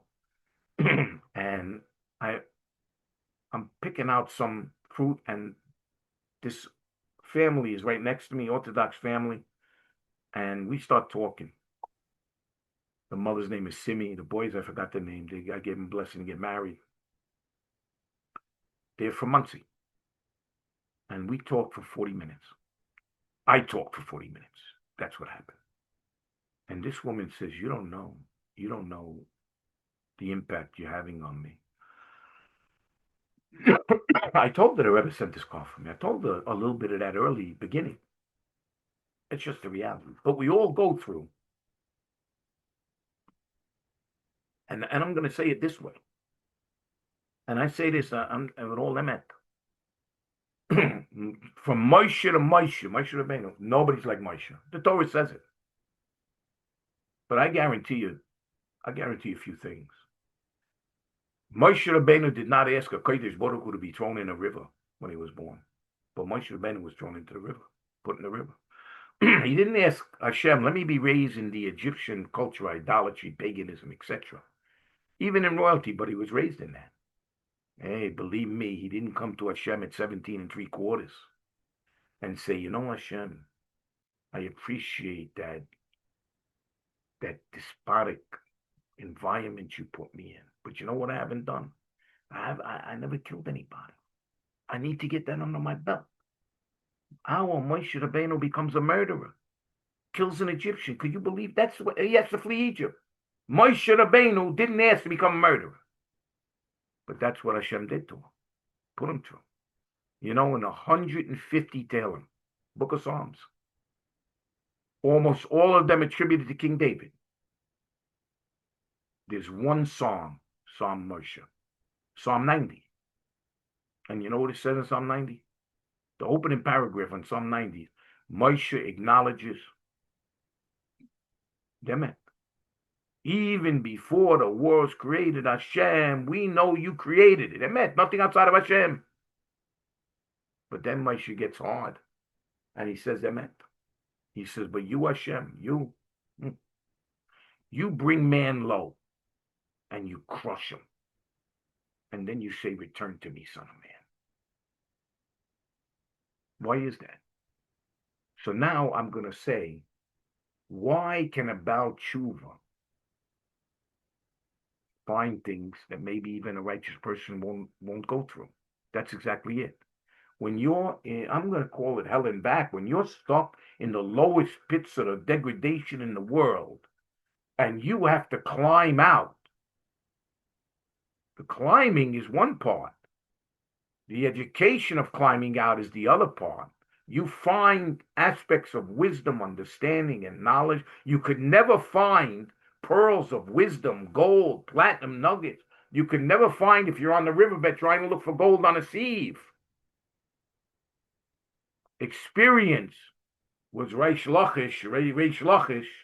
It was his experience in the world of not behavior that gave him a different perspective, from a Torah perspective, that a tzaddik might not be able to understand because they didn't live it. Everybody's journey in their own backyard is their Mount Everest. Everybody's hurdles is their Mount Everest. Now, a person can get in front of their hurdles and look up at that mountain, wow, and they could say, oh my God, how am I going to get on this mountain? Let me tell you what happens. You start climbing. You start to climb. What happens when you climb? You get the hand muscles, the calluses. You start to learn the terrain. You build your leg muscles. What is that teaching us? The same thing as a child. When a baby is born in a crib, how many times are they trying to stand? I want you to think about that. A baby's born. They put him in a crib. 6 months, 8 months. Most of the women, better than me. How many times does the baby try to get up and fall? 5, 50, 100, 200. I want any one of the adults to ask themselves, if you try something new and you fail 1 time, 2 times, 3 times, we have a saying in America, 3 strikes, you're out. Most people who try something that's hard, it's too hard, I'm not going to do it. How come the baby don't quit? By virtue of the fact that nobody's sitting in a crib today with their hands folded, everybody walks. Hundreds of times the baby fell. How come it doesn't quit? The mind's not in the way. So if you want to tap into a deeper side of your ability to do, get your mind out of the way and just do action. Get it done, as Rabbi Lipsk would say. The other part of that reality is the baby had to attempt to stand hundreds of times. You know what that is? Squats. Those very times it stood, it was exercising the quadricep muscle. Every time it pulled itself up on the crib, it's exercising the hand, the forearm, the bicep. That's why when a baby can eventually stand, it has no core muscle. It's wobbly. There's an exercise, half a ball in a gym, that people stand on to get their balance. It's a core exercise. The baby doesn't need the half a ball because the baby can't stand naturally. Its stomach is not strong enough. Eventually, its stomach's strong. But when it takes its first step, the baby's feet flop on the floor. Why? Because they have no calf muscles, no foot muscle. What is that teaching us? It is the process you go through that builds you to the next you. You can't become the next you unless you go through your journey. You go through your journey without fear. You face, if you accept Hashem's will There are many things I don't like in my life. That, hey, Hashem, why it's stressing me. I would like it better. What is what it is. I accept Hashem's will. That's the bottom line. So anyway, as the powers vested in me as a kohen, I don't know how much time we spent on this. Well, I want you to bless everyone, but before you do, can we ask, could I ask you two questions? Is that okay? Yes. Or two comments? You mentioned that you only met the Rebbe one time, physically, but the Rebbe sent out ambassadors around the whole world, and he sent you the best, Rabbi Lipsker. So you really had him in your life every day because Rabbi Lipsker was such an ambassador of the Rebbe. Everything he did was what the Rebbe's will. So he sent you the best. He knew exactly who to send for you. I agree with that 100%, by the way. And I thought about it, with all kidding aside, because and I'll tell you how I thought about it, Chaya. Rabbi Lipsker said to me one day, maybe about 5, 7 years ago, he said, I want you to learn with this guy, Danny. Now, I know Danny's a sweetheart, but why should I learn with Danny? He ain't a rabbi. Tanya, he said, no less. And he told Danny the same thing. I want to learn with Mordechai. And me and Danny reluctantly said, we both said it. Why don't we learn it together? Who are you? Who am I? And we started learning. And very shortly after we started learning, we both looked at each other and said, now I know why we're learning. So, yes, he matched me with the right person. And the Rebbe who sent this car for me, they delivered me to Shula Bal Harbor. There's no doubt about that. Rabbi Lipsker, Emet Kaya, Rabbi Lipsker, and my rabbi, yeah, that's my rabbi. But he was more than a rabbi. Definitely my mentor. You know what it is to go through 36 years of the type of teshuvah I have, that I still go, that I went through? Yeah, every week I'm talking to Rabbi Lipsker. Rabbi, I need to speak to you. Rabbi, I need to speak. And no matter how busy he was, we got 750 members, maybe 1,000 members today. In those days, 250, 500, this. I'd call up Faye. Faye was the original secretary. Hey, Faye, I need to speak to the rabbi. Okay, let me look at his calendar. It could be 11 o'clock at night, he'll see me. It could be 10 in the morning. It could be any time. He never put me off a day. Not one day. Never said, come, I can't got time for you. He worked night and day. And met the true shliach. And he didn't. I've been all around the world in the aviation business. And everybody could learn from Rabbi Lipsker. Because what I said at the beginning, he gave. You felt that anything I could do for this guy. He's giving me life. Look what he does. And when I was going through financial trouble, he helped my kids through the school. You know, this guy, Rabbi Lipsker, a brother, a friend, my rabbi. And I had the blessing of giving Rabbi Lipsker for many years. Hani would come to me in the Kiddush and say, Mordechai, give Rabbi the blessing. And I would give him the Kohen blessing. And all the time we'd hug, I'd kiss him. I'd tell you, I love you, my brother. Hashem should bless you with strength. He says, I love you too. This was Emet. So this is, I mean, nobody could replace my rabbi. We have great shul, unbelievable. Zalman's an incredible rabbi. He's my son's rabbi. Zalman is my son. He's married, rabbi. He married my son. Rabbi Lipsker was there. Can you imagine that? Rabbi Lipsker was at my son's bris. Gave it to my father. Rabbi Lipsker was at my son's upshoring. Just, Hani, when I see Hani in the shul, I tell her, I love you, Hani. You know I love you. I love you too, Mordechai. Listen.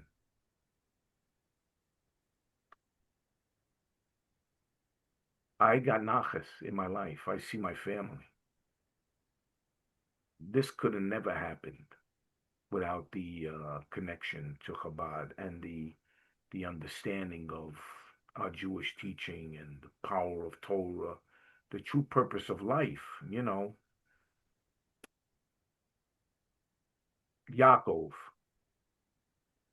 set the standard that a Jew has to wrestle with the forces of negativity, wrestle with the divine and conquer it. And you could say Yaakov was the first red belt Jewish jitsu because he flipped the Esav's angel and he twisted his hip socket.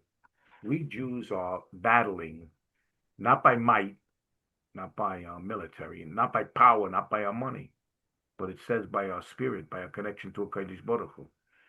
This is the thing that protects us. It's what blesses us. How could 100 chase away 1,000? All our books are full of that. It is our deep connection to Hashem and a commitment to overcome our own weaknesses inside that strengthen the Jewish people, and that is the reality. And I go a little beyond the Jewish. They don't need. I don't need to become a Chabad rabbi. We have Baruch Hashem, Baruch Hashem, Baruch Hashem, many great, great, great rabbis available to teach people. I'm going to speak to people in every walk of life. And as I speak about Hashem to everyone, I make it a little bit, the wording I use is not Hashem and so on and so forth.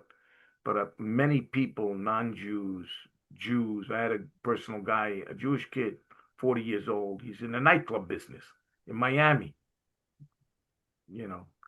Beautiful kid, but he's out there.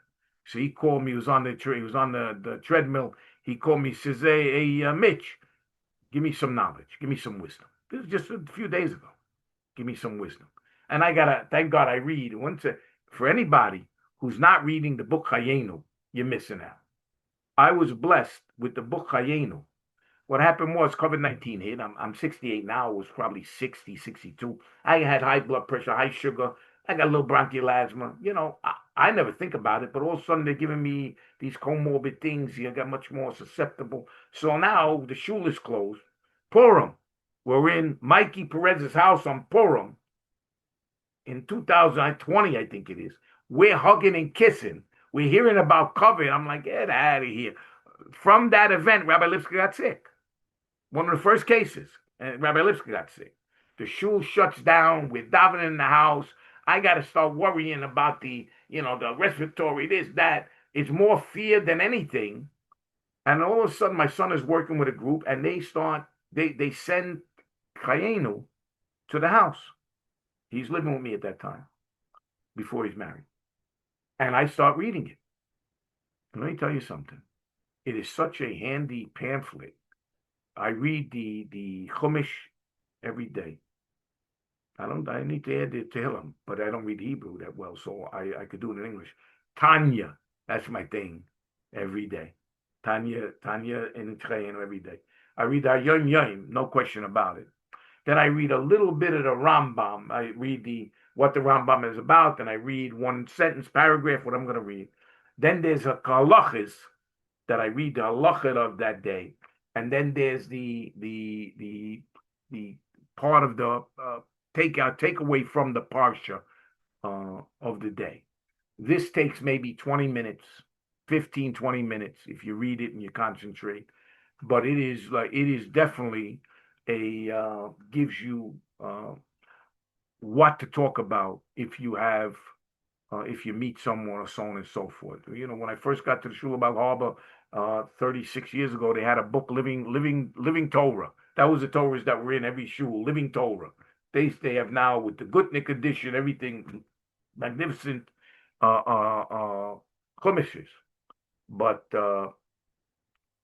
we Jews, you can't make our story up. We're living in a time where everybody has been awakened. Everybody can't run away from it. You can't make it up. And what we have to do is continue to spread. Try to help someone, light a candle, do this, do that. And it's a pleasure to speak here tonight. I hope that people got something out of it. I have to say that the faith is the true connection. Faith, trust, no matter what you go through. You have to have that tremendous accept Hashem's will. This is what it is, and I have a moon. Everything is going to work out for the best. Hashem should bless us all. Now, I didn't give the Kohen blessing, did I? No. So Lord spoke to my saints and son saying, Hashem bless the children of Israel. Yivrech Noi, Vishma Kladi Noi, Pranave Lecha Viko Neko Yisa Noi, Pamleko Shalom, Semen and Panachim, I shall bless them.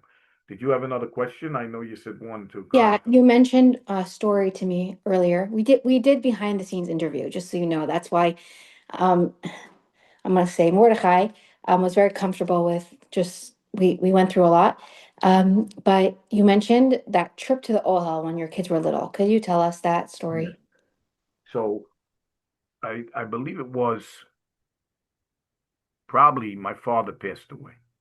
So in the secular Jewish world, they do an unveiling like 6 months. The unveiling, put the stone on the grave 6 months after the burial. I know that's not the Hasidic way, but that's, you know, most of my family is not religious, and that's what we did. And we went to the cemetery, then we came to my sister Diane's house. They had bagels, lox, tuna fish, all this stuff, all kosher. Because I was there. There's a couple of people kosher in my home, in my family now. Not my brother and my sister, but nephews. So they made it kosher. And we leave Huntington, Long Island, probably not 8 o'clock, 9 o'clock at night. So we get near Springfield Boulevard where the Rebbe is. There was traffic, maybe 11 o'clock, 10:30. It's raining out. Everybody's exhausted. We've been out early in the morning to the unveiling. I got maybe my daughter's 10 years old, my other daughter's 8 years old, and my son could have been 3, 4, 3. And I tell my wife, I'm pulling off, honey. I'm going to the Rebbe. That ain't a good idea now. Kids are exhausted. I'm tired. No, no, honey, I am. We're leaving here in another day or two. This is it right now. And I'm sorry to say, I make the turnoff. I'm just doing what I'm gonna do. That's some of my things I gotta keep working on, I guess. Anyway, as we're driving through this area, and I don't know if people have rode down that area at nighttime. It's very dark in some places. It's not the greatest area in the world. I don't think you'd walk it. And we pull underneath there's a train, above train, trestle track, whatever. And as we go under it, the train is screeches. Very eerie, very, very, it frightened the whole car. Like, what the heck? Until you realize what it was. And that even made me say, maybe we should turn around. Maybe this ain't a great idea. But I pursued it. I went anyway. We get out. The girls go into the Ohel with me. I'm not sure if my son, I'm just not sure. He definitely was with us because it was 2001, maybe 2001. My son was 3 years old. We go into the Ohel and I do the prayers, everything. And me personally, when I come out of the Ohel, whatever feelings I had into the Ohel, or maybe I shouldn't come, maybe this and maybe that, a little fright, a little that. Maybe I should have listened to the wife. This was just nothing but a positive reality. When I came out to the car, I said to the girls, I said, I want to ask you a question. We went into the Ohel a certain way. Did you come out the same way? Oh, no. What do you mean by that? We feel much better, Abba. Much better. Now, I want to tell you something else about the Ohel. I made a trip. I've been blessed to Duchen at the Kotel with at a time when dignitaries were on the second floor of it's like a second small area above the Kotel where chief rabbis were, etc. And I was up there with a few friends. Yankee and Jose was with me also, from the people from the shul with me. That's how I got up there. And I'm duchening. I'm a kohen. It was tremendous, tremendous power, tremendous. When I flew into New York, I was exhausted, and I would stop by the Ohel. But I had a headache. I'm not kidding you. From the trip, this. And when I walked into the Rebbe's Ohel, it felt like I was at the Kotel.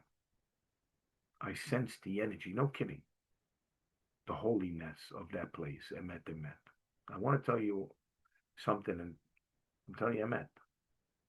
My friend Peter Connaught, an Irish guy, used to work for a Jewish guy. He spoke Yiddish, so Peter spoke a little Yiddish. Emet, Peter served 5 years in Article Correctional Center. He was the heavyweight boxer of Article Correctional Center in Staten Island. This young kid, my friend, I taught him how to fight, in all honesty. Well, anyway, I come out of the military. I become religious, and me and Peter are talking. And I mentioned where I was at the OL. So what are you talking about? I've been to the OL. I said, what are you talking about, Pete? He says, yeah, I went for a blessing. I say, that's not Pete. So the Rebbe impacts many, many, many, many people from all around the world. As everybody knows, many dignitaries from all around the world came to see the Rebbe. And his shluchim, really, what you notice from his shluchim is selflessness. They're just dedicated, and that the truest proof of that is and I had it written down. I did a little AI search. Thousands of new Chabad shluchim have served, have since the Rebbe. The growth has been in the thousands. This is such a tribute to the spreading of Hasidus that we're living in remarkable times. It's, in my humble opinion, it's the success that Israel has. And if anybody questions anything, I mean, for the past 30 years, I've been watching what has been occurring, even longer, shaking my head at the wrong decision after wrong decision after wrong decision, allowing the enemies, when they were vulnerable, to continue to grow and amass such a massive ability against Israel. Today, since the tragic events of October 23rd, there has been such a setback to the capabilities of these military terrorist military capabilities, that we have set it back 40 years, no doubt about it. They're still there. But whatever existed, the thousands upon thousands of missiles Hezbollah had, the thousands Iran, everybody, the whole dynamic of the Middle East changed. This is absolutely connected to the blessings that the Jewish people do. Now, I want to say this from a fighting standpoint. The first war the Jews ever fought was against Amalek. Yes, that's why it's one of the 6 remembrances. Remember what Amalek did to you. When you were weak and weary, he attacked those who were straggling behind you. It's one of the 6 remembrances. And in our personal lives, what that means is when we are tired, when we are vulnerable, that's when Amalek is the best. He's able to get on top of us. When you're studying, when you're on top, when you're diligent, Amalek is weakened. He doesn't have the in to get on you. But what happened with Amalek? When Moshe Rabbeinu raised his hand to signify the Jewish connection to a Kodesh Baruch Hu, Joshua overcame Amalek. When Moshe Rabbeinu hand went down, Amalek overcame Joshua. Elders had to hold Moshe's hand until Moshe finally conquered, till Joshua finally conquered Amalek. That is not by might, not by power, but by our connection to Hashem. That's what has stood by the Jewish people. So as we go into Shabbos tomorrow's Thursday. Hashem should bless us over the top. I could go on and on, but I know everybody's tired. We're gonna have to have you again, but we have one more question that came in I would like to ask. But I just want to say that you are over the top, and the video that we're going to be sharing right after our roll call, it's a present for you that I feel that you'll really appreciate, and I think everyone else will appreciate it as well, of the Rebbe. So here's the question that came in. Your sincerity and journey is so moving. Thank you for sharing everything you shared. What do you suggest to reach young Jewish men and women who leave home and Jewish community and get wrapped up in the nightclub scene, especially in Florida?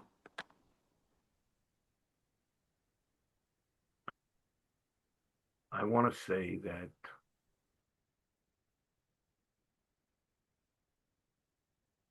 Hashem speaks to everybody. In my day, we didn't have cell phones, and Hashem didn't beep you on a beeper.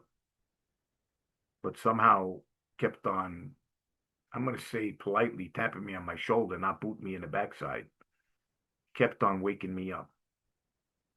Every Jew has a pintalayid. It depends if that Jewish person was from an educated background.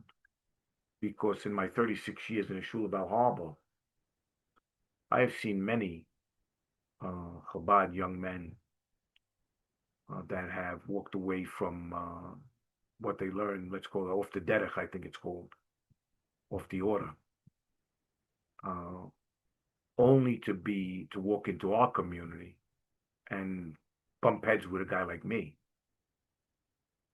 who they soon realize, and I'm not the only one, the street smarts, been there, done that.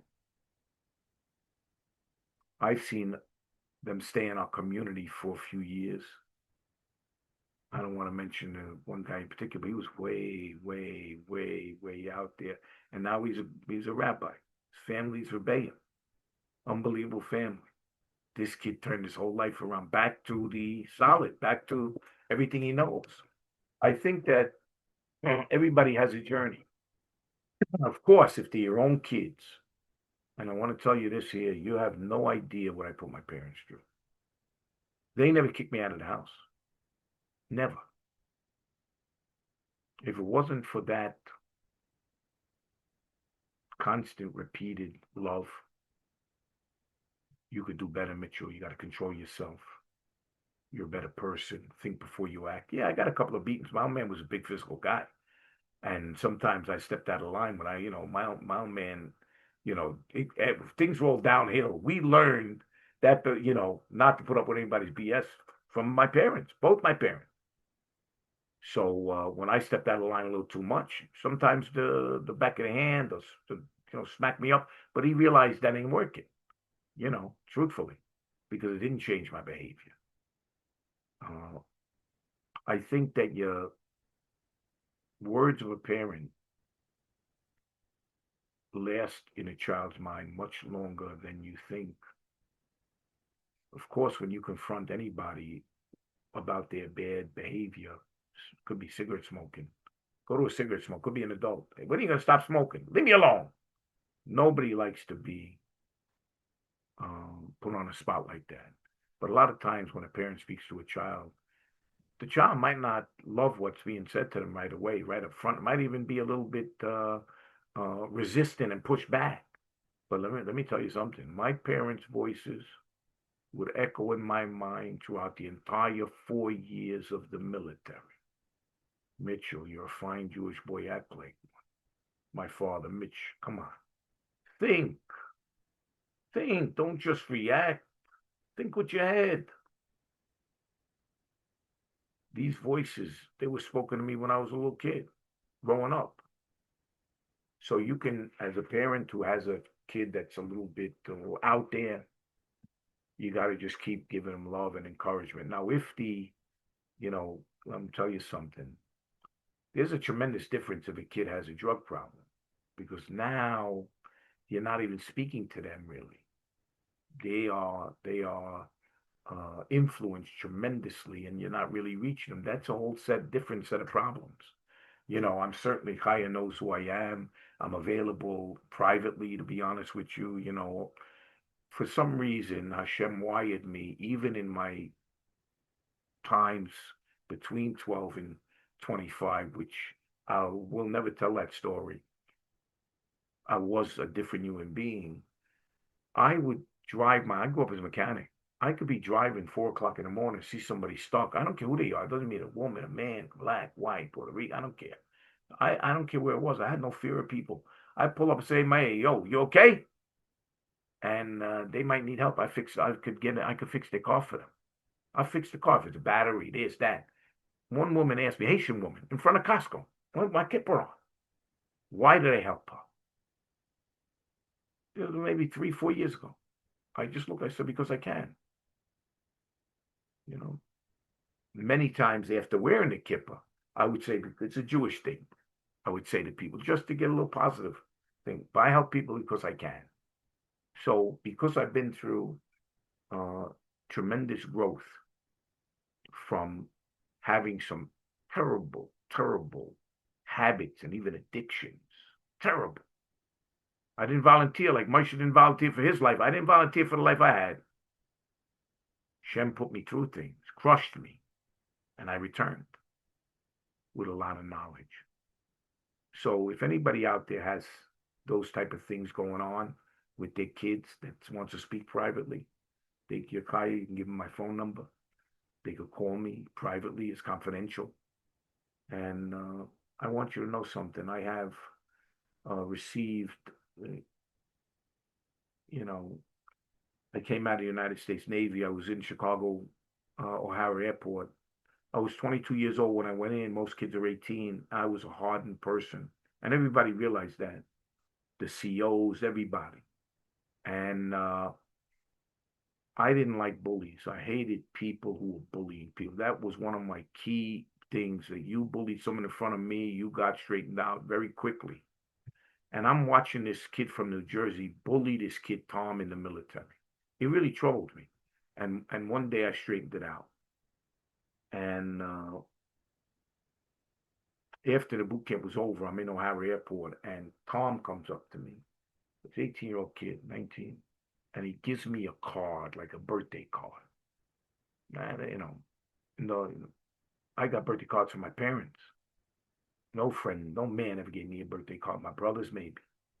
An uncle. What is a guy that I don't even know, a kid, you give me a birthday card? I said, Tom, what's this? He said, Mitch, I want you to have it. Don't open it until you get on the plane. I said, all right. And he hugged me. I get on the plane, and like true to my word, I was a man of my word. I open up the card, and the card says, Mitch, if it wasn't for you, I would have killed myself. Now, Tom had told me he wanted to check out. I kind of heard him, but not that way. I said, what do you think? I'm going AWOL? I can't take it here, Mitch. But that was really because this guy was bullying him. I saw it. He was bullying a lot of people. And he said, if it wasn't for you befriending me, if it wasn't for you encouraging me, I would have never made it. I owe you my life. That's what he told me. Now, if I had any understanding of what happened, I wouldn't have ripped up the card. Now, I'm telling you the truth. This has been going on since I came out of the military. This thing, Big John calling me the rabbi. I'm going to tell you one other thing. I'm in LA Fitness. I see a bike, a motorcycle, a Bugatti, not a Bugatti. It's a BMW bike. I like it. And as I come out of the gym, this young, light-skinned, well-built black kid gets on the bike. So we talk a few minutes about the bike. He's a strange kid, 20, 25, maybe 27. And this is about 4 years ago. And then I see him in the gym. And he talks to me, and he says, whatever I said to him out there, I helped him. Can I have my number? I give him my number. Maybe about 2 months pass by, 3 months, he calls me up. I'm working. I work out at home. And he's panicking. What happened? He served in the military. That was a connection between us also. And he has what is it called? PTSD? I don't know what that is, to be honest with you. Never saw anybody with it. But I would get an eye-opener now. And he tells me that he has a traffic ticket on him, on his motorcycle, that he was supposed to go to court on, and he didn't go. Why? Because he got hit in the back of his car the day of or the night before. I didn't know if that's a story. So I said, you have the accident report? Yes. And he sends me the accident report. He has a lawyer involved. The lawyer confirms the story. So I say, what's the problem? He says, I can't go to the court. They're going to lock me up. So I said, no, they're not. I wind up going, it's not far from the gym. Let's go to the court together. We're outside the courtroom. He wants to get the thing reset. He's got a bench warrant. He's got a warrant on him, is what happened. Didn't show up to court, he got a warrant on him. So I say, well, I'll go with you. We're outside of that courtroom maybe for 20 minutes. This kid I saw what this PTSD is, something I never saw in my life. I told him, let me tell you something. I give you my word. I'm going to walk in there with you and walk out with you, or I'm going to go into jail with you. That's our choices today. I'm not going to leave your side. I got friends. I could call judges. I could call top lawyers. I got friends. Just come with me and trust me. I go in there. We wait our turn. We go up to the counter. I come up with this pretty good story. I'm military, ex-military, veteran. True story. I said, this is a young kid. I mentor, I help military young people that come out with PTSD. Now, this is, I show them proof of the accident, this, that. We want to get the court date reset. The guy listening to me, he don't go for it. He didn't want to hear it. But the person behind him hears this, steps up and gets involved. And within a half hour, everything is reset. They call up the chambers in the back. They get every drop, the bench warrant dropped, everything. We go outside, and I'm taking this young man home. We get in front of his apartment. This kid leaps across the passenger seat and grabs me like I'm his father, crying. I never saw something like that in my life. I understood this PTSD. It was frightening to me a little bit because he couldn't control himself. This reality happened within the Jewish community where parents send me, you don't know what you said to my son. I help because I can. That's it. It's not something I do intellectually. Not something I do I'm compelled. What do you want me to say? It's something that has always been with me to help someone down, to pick them up. I never bullied anybody. This is the way Hashem wired me. Anyway. Mordechai, you're over the top, and thank you so much. This was really such an honor to have you, and I'm sure we're going to need you to come back. And Hashem should bless you to continue being a lamplighter to everyone that you meet. And thank you for being so gracious and giving us your time and sharing your story with us and being so open. It's an honor and a privilege, and just like you blessed us, we're going to give the blessing back. And Hashem should bless you and your family with everything that you want to need in a revealed way. Always. All of us is one. Exactly. And for everybody. I'm honored and humbled to know you, and I'm so lucky. I actually was your son Omri's Hebrew school teacher when I was in Miami for a year after seminary, Rabbi Lipsker, the story in itself, but I came to work for the shul, and he was a cutie. He still is. And you're a good one. So keeping you. And we're gonna end off with a roll call and then a video. Okay. And if anyone has feedback, we love feedback. So you could send it. I could send it directly to Mordechai. So tonight we have with us, I was asked to say time different zones that tune in: South Africa, Israel, and also Texas comes on after the fact. We had a very nice crowd tonight, being that there was so much going on, so many different bring-ins. We had 34 ladies that tuned in. And I bet you that people feel sorry that they missed it, but they'll see the recording because they're going to hear from all of you on here, because the feedback that we've been getting just on the record on the chats is unbelievable. Okay, so tonight we have with us Cedarhurst, Crown Heights, Brooklyn Heights, Toronto, Michigan, Bal Harbor, Florida, LA, California, Baltimore, Scranton, Pennsylvania, Minnesota, Mexico, and we have one more, Southfield, Michigan, and a lot of places had repeats. So I'm just saying, honored and humbled. We're going to conclude now with a really special video. And Mordechai, this video is in your honor that we're sharing for you. I just want to say before you show it okay, you got it.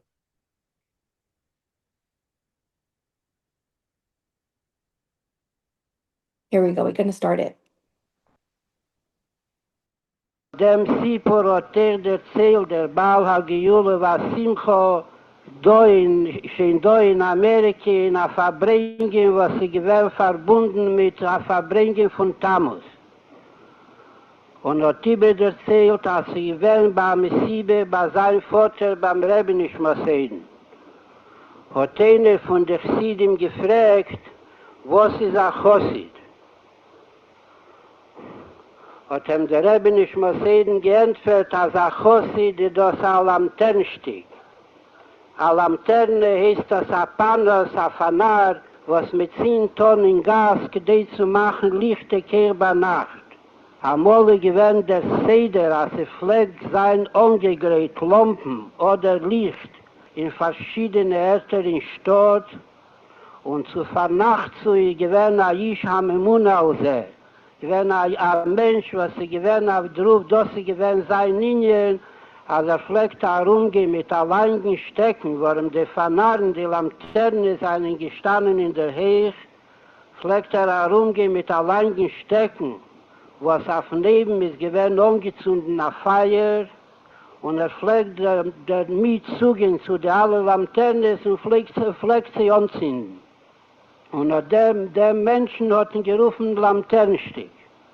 Und da sie gewähnt der Rentfer von der Rebbe von der Nossi auf der Scheile, was ist ein Chassid, hat ihm geantwortet, da sie ein Lanternenstück. Was geht herum mit der kleinen Stecken, und weiß, dass der Feier nicht seiner. Und was aber sein Linien, mit dem Feier soll gehen und anzünden die alle Lanternen. Hat der Scheel gefragt noch einmal, und wie ist die Lanterne steht in einer Wispe. Eine Wispe heißt das in einem Mock im Schomem in einem Midbar. Hat ihm der Rebbe nicht mal sehen geantwortet, darf man echt gehen und anzünden die Lanterne, man soll sehen, dass das ist eine Wispe. Und hat Messiah gewähnt und die Wispe soll sich schämen vor der Lanterne. Hat der Chassid weiter gefragt, und wie ist eben die Lanterne steht in einer Jam. Hat ihm der Rebbe nicht mal sehen auf der Ruf geantwortet, demol darf man erst an die Levushim und reinspringen in den Jam und anzünden die Lanterne. Hat der Chassid weiter übergefragt, das ist da kein Chassid, hat der Rebbe mir schon nicht mehr sehen vertracht und noch ein Trachten geantwortet, ja, das ist ein Chassid. Hat der Chassid weiter gesagt, ich sehe nicht kein Lanternes. Hat ihm der Rebbe nicht mehr sehen geantwortet, dass ich der Fahr war, du bist nicht kein Lanternenstück. Hat weiter gefragt, wie wird man ein Lanternenstück? Hat ihm der Rebbe nicht mehr sehen geantwortet, man darf anheben von sich, ein Reisgehen von Grobkeit und Eiswaschen sich. Als man ist allein grob, setzt man Grobkeit. Als man wird edel, ist er demnach setzt man beim zweiten Nechet Edelkeit. Hat der Chassid nicht gewollt ablassen, hat weiter gefragt, sie möge ich ihm nehmen für einen Gorgel. Sie für einen Gorgel heißt das für einen Halt. Dem der Rebbe nicht mal sehen geantwortet, für einen Gorgel nicht, aber für einen Latz ja. Latz heißt das ein Leppel, der Form von dem Begit Hachitze. Atkan der Sipur, wo der Rebbe der Nossi hat erzählt, was hat gehört von seinem Vater, dem Nossi, wie hat geantwortet, der Chassid. Was beklolus a Sipur ist doch verstandig, a das, was man meint, Lanterne, das Näher, a Weihe, nicht mehr so. Und auf Druf sagt man, als sie da a Tafkid, als sie da a seine Licht, was man eise siebesche Tihie, seien sie noch nicht angezündet. Und was ist der Ingen, was ist a Chassid, als darf gehen und anzünden Licht. Ist auf der Ruf, hat viele der Bewohner ist, hat der Lanternenstück weiß, hat der Feier nicht seine. Und das, was geht, jenem anzünden, ist der Ingen, was leicht noch, sie das schämen. Und Psylo, ist das nicht seine, das liegt bei jenem schön fertiger Heid. Und das, was jenem anzünden, nicht der Pirush, als bringt ihm ein Ingen mit Bachutz, weckt in dem Muf, oder der Ingen, was da beim Zweiten von früher.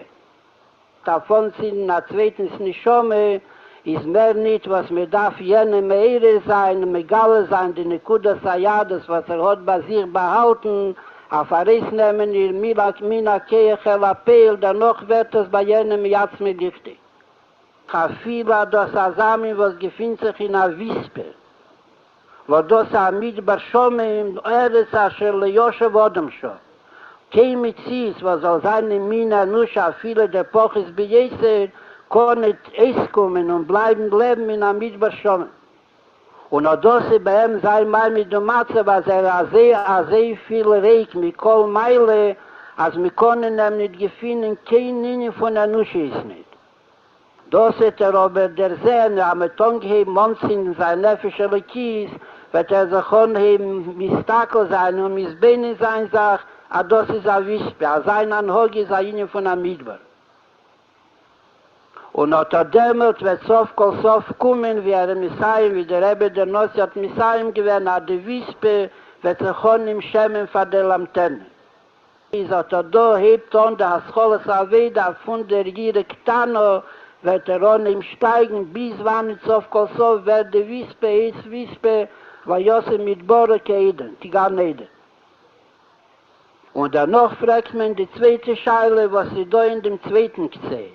Sie sagt, kein Mai im Torah, ist bei ihm in Asamin Seder, was er bei ihm ist Torah nicht, was lernt hat, und sie geblieben auf der Polizei, nur geworden wie ein Jammer, sind ganzen voll mit Torah. Und auf Piquet kann sich sein, wie sagt, in Novis der Rebnossen, als kann sein Torah und soll nie sein, in ihre Schamai. Und auf der Ruf entfört man, als Eber ist kommen zu gehen mit seinen Lewuschen. Eber ist kommen zu gehen und ein Masbir sein. Mit Lewusch von Meise, mit Lewusch von Dibu, mit Lewusch von Machshove, ist wie bald der Jener im Molle, wie Gottischen Tere wird ihm niedernehmen. Beschaß sich aber Eiston von sich und wird reinspringen in Jahren, wo das ist der Linie von Messias Nefesh. Und mit was wird ihm nehmen? Mit sein Ätzem an der Schome, mit sein Pnimis an der Schome, oder demut ist ein Ätzem, nimmt und der Gericht zum zweiten Ätzem, wo das Heche von Kaf nicht nur von Machshove, Dibur und Meise, nur ich von den Minien Havone war Soge. Beschaß kommen zu gehen und wird mit dem nehmen, mit der Ava Pnimis. Was sie nicht hat zu einem Zweiten, und wie sagt in Tanya im Perikla mit Besa, für was ist die Ava? Dafür was welche die Kolonne, dafür was alle Jiden, seien in derselbe Bonne Matem la Weile Kirche von demselben Babischen, nimmt ihm durch der Likus, was sie da in Jenems nicht haben, und in seine Schome, oder demut wird uns in die Lanterne, was sie gefindt sich in Jan. Wo das ist der Linie von Achosid, wie der Rebbe Schmasseden hat das Masber gewählt. Wow. So that was a gift for you. I feel like the Rebbe. I want to say something. I'm sorry. I want to say this. First of all, the video was incredible. No question about it. Very appropriate, no doubt. But I want to say that early on in my connection with Rabbi Lipska, what would occur before I got married, Rabbi Lipska would ask me, he had an office in Lincoln Road. He had the Shula Bal Harbor, which was the rundown terminal festival in Motel, and he had another office that he shared with a chassid in Lincoln Road. Well, he had to close that office, and he asked me, because I was, airline mechanic strong, he said, could you move that office, bring all my stuff here? I said, no problem. I actually rented a U-Haul truck, grabbed a couple of guys off the street, and moved his office. As I was cleaning out all the desks, in order to move the desk, you have to remove the drawers, make it easier, unpack them, so you carry the wood without the stuff in the drawers. And it just so happened that as I'm cleaning out these drawers, I find a brand new gray and burgundy yarmulke. I like the color burgundy and gray. So I stuffed this yarmulke in my pocket. I'm done with the whole job, go back to the Shul Bal Harbor, give Rabbi Lipsa the key, tell him everything's in the room. And as I'm walking out, I say, oh my God, I can't steal the yarmulke. So I actually turn around to Rabbi Lipska. I say, Rabbi, I found this yarmulke in one of the drawers. Whose is it? He said, you like that yarmulke? I said, I do. It's yours. I said, really? It's mine? He said, it's yours. He said, you got to wear it. I said, listen, I'm not going to wear it every day, but I'll wear it when I come to shul. Maybe 2 months later, I'm in shul. Isaac Arba, he was the gabbai of the shul back in that day, comes behind me in shul and says, Mordechai, when you wear a yarmulke, the name should be right side up. I said, what? He says, the name on the yarmulke is upside down. I said, what name? He says, your name. I take the yarmulke off and I say, Isaac, this yarmulke got a name? He turns it around and he shows me what I thought was a burgundy design is Hebrew letters, Mordechai. Well, anyway, here's the yarmulke. It is. Let me see if you could see it. Let me see if I got, let me just see where the name is. Oh, so it's this way. Let me see. I don't know if you could see. It's incredible. Burgundy Mordechai. I framed it. At that day, this is 30 something years ago. When that happened, it was, look at this. I'm in the right place. Hashem showed me I'm in the right place at the right time doing the right thing. Now, I don't think that has ever happened in my life, in the right place at the right time doing the right thing. That was a tremendous impact. The last thing I'm going to say, and forgive me, but I'm going to say this. When we got married, me and Dina in Israel, I'm not the most romantic, probably. I said, we're going to the hotel the day after the wedding. Like, this was like a honeymoon. I'm going to daven by the hotel. This wasn't greeted with such fanfare. I understand it today. But this is what I was doing. Anyway, I'm so excited. So, I don't know. I had to go. It was driven. I get to the hotel. I've never been there before. I get in front of about to walk to the wall, and I look at this wall, and I say, you going crazy? This is what I said to myself. You had almost like a fight with your new wife to come to the hotel. It's a brick wall. You're getting crazy? Are you going out of your mind? You came all the way over here for the wall. I didn't say anything special as I'm walking towards it. I get in front of the wall. I said, you're here already. You got to daven. I pull up, they have over there by the section, like wood. You could pull it like it's a beamer, almost a small beamer. I set up my talis, my tefillin. And I start to put on the talit. I do the whole thing, come around. And as I'm going over my head to wrap, I get extremely hot. Like I am I got to get out of the sun. I'm hot. It's uncomfortable. And I kind of look up and there's no sun. Emet. I'm standing 15 feet away from the cave inside, 4 or 5 feet in front of the wall. And in my mind, it says, not in any strange voice, no voices, just the place you are standing is holy ground. Everything you learned in this Tanya is true. This is the place of your ancestors. Now, we read something in the prayer book. I hope I say it right. Ato reso ladat ki. I got the prayer book here, and we say it before we pull out the Torah. That there's nothing outside of Hashem. Ein al mavado, so to say.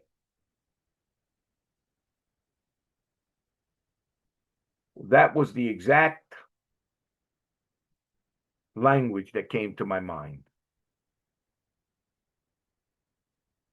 You don't recognize that?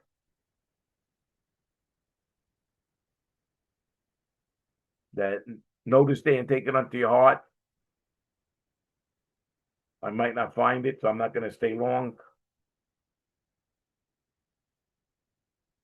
One more second.